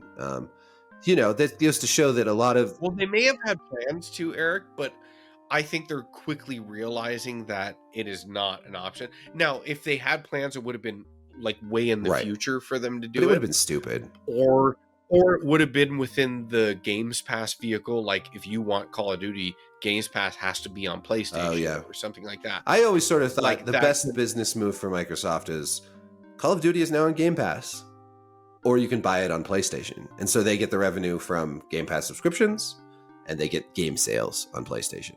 You know, because you can't exactly replace Call of Duty money from the game sales with Game Pass. I'm sorry, like, Call of Duty is a huge seller, and if you put all of it on a Game Pass, it's a loss. It's a loss for sure. No way are they going to make up that money. I firmly believe Game Pass is still a loss. It's definitely a loss, and if you start putting franchises like COD on there, then you're just throwing money into the fire. Like, like, they can tell me all day long about subscriber numbers and this and that. That is a net loss.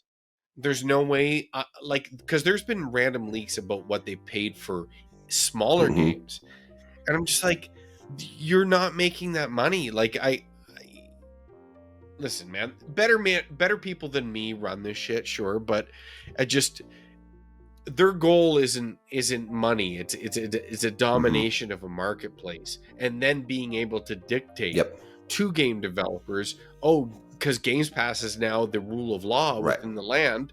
You need to be here for people to play, so now you need to play by our rules. That's the rule of Game Pass. To me, that's the long-term plan.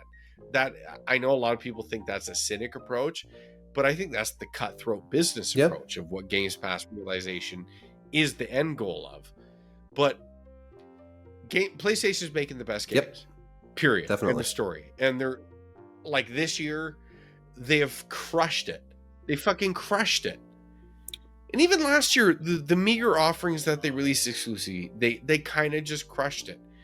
And but it's like, to them, you can already see it's not enough, because now they want to start making the live service games. And I don't know, we don't really know what other than Spider-Man and Wolverine and Final Fantasy 16, which is a third-party exclusive. We don't know much of what's on the horizon for PlayStation. And there's a chance we may not like what is coming. Yep, that's very possible. in terms of long term fans. Yeah, it's really hard to say, like, because we've seen these shifts in the industry before, and it, there's a lot of buzz around the live service, a lot of buzz around the metaverse, a lot of buzz around all this the revenue streams that those things bring. So yeah, I mean, but I also think that they have to continue making these big single player games, because it is, I mean, without them, what is Sony really bringing to the table? Like it's sure. just, it's that's what drives so much funny excitement. because, like, I look at PlayStation games as the defining software for a generation. I really feel that's what they put forward. But in terms of sales, Nintendo first party games sell more often. Live service games are just crushing everything, whether it's like anything. PlayStation at least has a hand in, like, a game like a Monster Hunter. But in terms of, like, these, Fortnite or whatever the fuck, I just, the money that these games make, it kind of makes me sick, because it goes against everything that I love in terms of video games. But that's just me being old. You got to get with the times, and that is the reality of situations. And like they said, maybe they're, like, the things we're not going to love about PlayStation, they're going to throw 7 live service games at the wall and hope one sticks, because they don't give a shit about the failures. They just care about the one that hits, that people start paying $10 for a skin for and a pack for, and this sort of garbage. And I look at it and I'm like, it's not my job as a business person to figure this out, but as long as, if that's what they're going for and that thing funds the other things, then I'm okay. Yeah, that's always the question, right?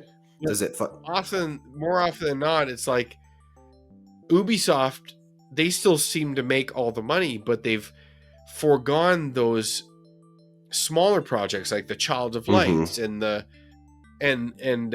other things that they've done, where I love those things out of that company. Some good stuff. But now they don't want it. Well, yeah, and it's like GTA again. Like they made so much money. 2K made so much money off of GTA Online that there's been no new Grand Theft Auto content at all for single player. No single player content, and no DLC for that game at all. None, no sequel, nothing. Like, and they didn't even want to keep Red Dead's right. They shut that down, and so they can focus on the one that works, and that is unfortunate, right? I mean, it is, because that, to me, that's a company that should be able to look at things that break even, because there's no way Red Dead 2's online was losing money. Yeah, I mean, I don't. Hard to say, right? But yeah, it wasn't making as much. Listen, if someone wants to come on here and educate us about it, I'm all ears. But to me, I at worst, that thing is a net even. How are you not keeping that afloat for players that love that game? At least for a couple more years. It's pretty fast. The Grand Theft Vice Cities and San Andreas and 3 remasters, those were done pitifully. And I'm like, you make so much money. Is that really how you treat your properties? I don't know. Well, I think that, especially looking at like 2K and that whole thing, there's just so much lost opportunity there, and just the lack of a new game is insane to me. I mean, it's been almost a decade since GTA 5 came out, and there's no sign of GTA. When was GTA 2013? Was it 2013? 2013? Yeah, pretty sure. Wow. I could be wrong, but yeah, September 17th, 2013.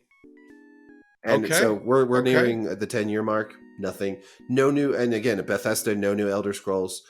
I don't want companies to churn out a new game every year. Skyrim was 2012, right? Or 2011 even, maybe. It was in there. Maybe late 2011. Yeah, and but you look at, and again, like you look at a company like Activision, and of course there's lots of problems with Activision, but by God, do they run their studios to get a new Call of Duty out every year and make bundles of money doing it. There's something to be said for knowing what you want. And doing it well.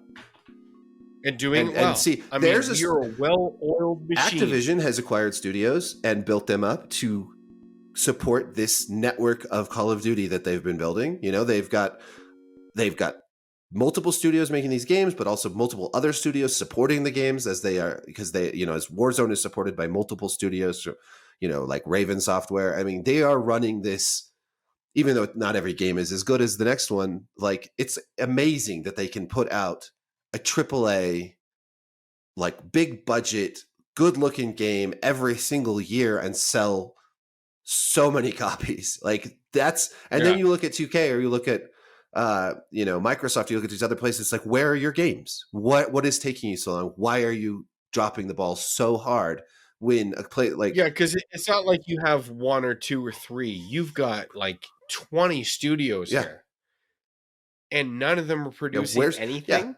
EA does its sports games, but like all the canceled Star Wars games, it's crazy. So anyways, I had better probably bring this to a close. And, Yeah, we're gonna finish up here. and go take care of my children, who probably are still up and need to go to bed. They're like, Moving forward in 2023, I would rank it like, again, I guess we operate on potential for Microsoft. I still have the highest hope for Sony. Still leads the pack until you prove me Totally. wrong. Prove me wrong. I just don't know how you doubt PlayStation at this No. point. The juggernaut that they're putting forward, even if they're not fun anymore, PlayStation isn't fun anymore. They certainly lost a lot They're of their very corporate. their personality, didn't they? Yeah.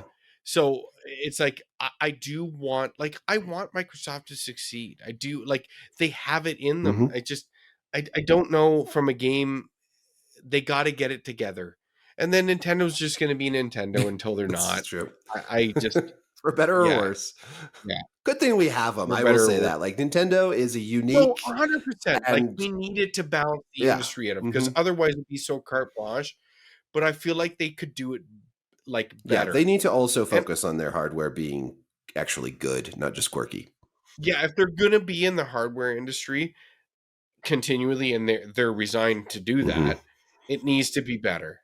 It needs to give us an option to be in, I suppose. But other than that, that's our State of the Union for the manufacturers. But yeah, we'll shut it off here. I mean, this will be our longest show so far, fun. which is Yeah, fun. I that's mean, great. A lot whatever, to talk man. about. I had a blast tonight. Totally. I'm glad we could do it. You can follow Erik on Twitter and all the stuffs. All the stuffs. Yeah. All the stuffs. Put the links. You can follow me on some of the stuffs. And we're going to close out here on that thing I introduced earlier. It is a song from Bleach, an orchestral finish. It is a moment that a lot of people waited for a decade for, that they finally got to see. It is called Yamamoto's Rage. Oh. And it's pretty sick to me. I love it. So I'll implement that at the end. I hope you guys enjoyed this. This is going to be our formula, more or less, moving forward. So we'll go play Tunic. Yes, Tunic. Until next time. And more God of War. Yeah, more. Oh God, so much to play. So much to play, man. Erik, I had a blast. Thank you. Thank you. Cheers, Cheers. buddy.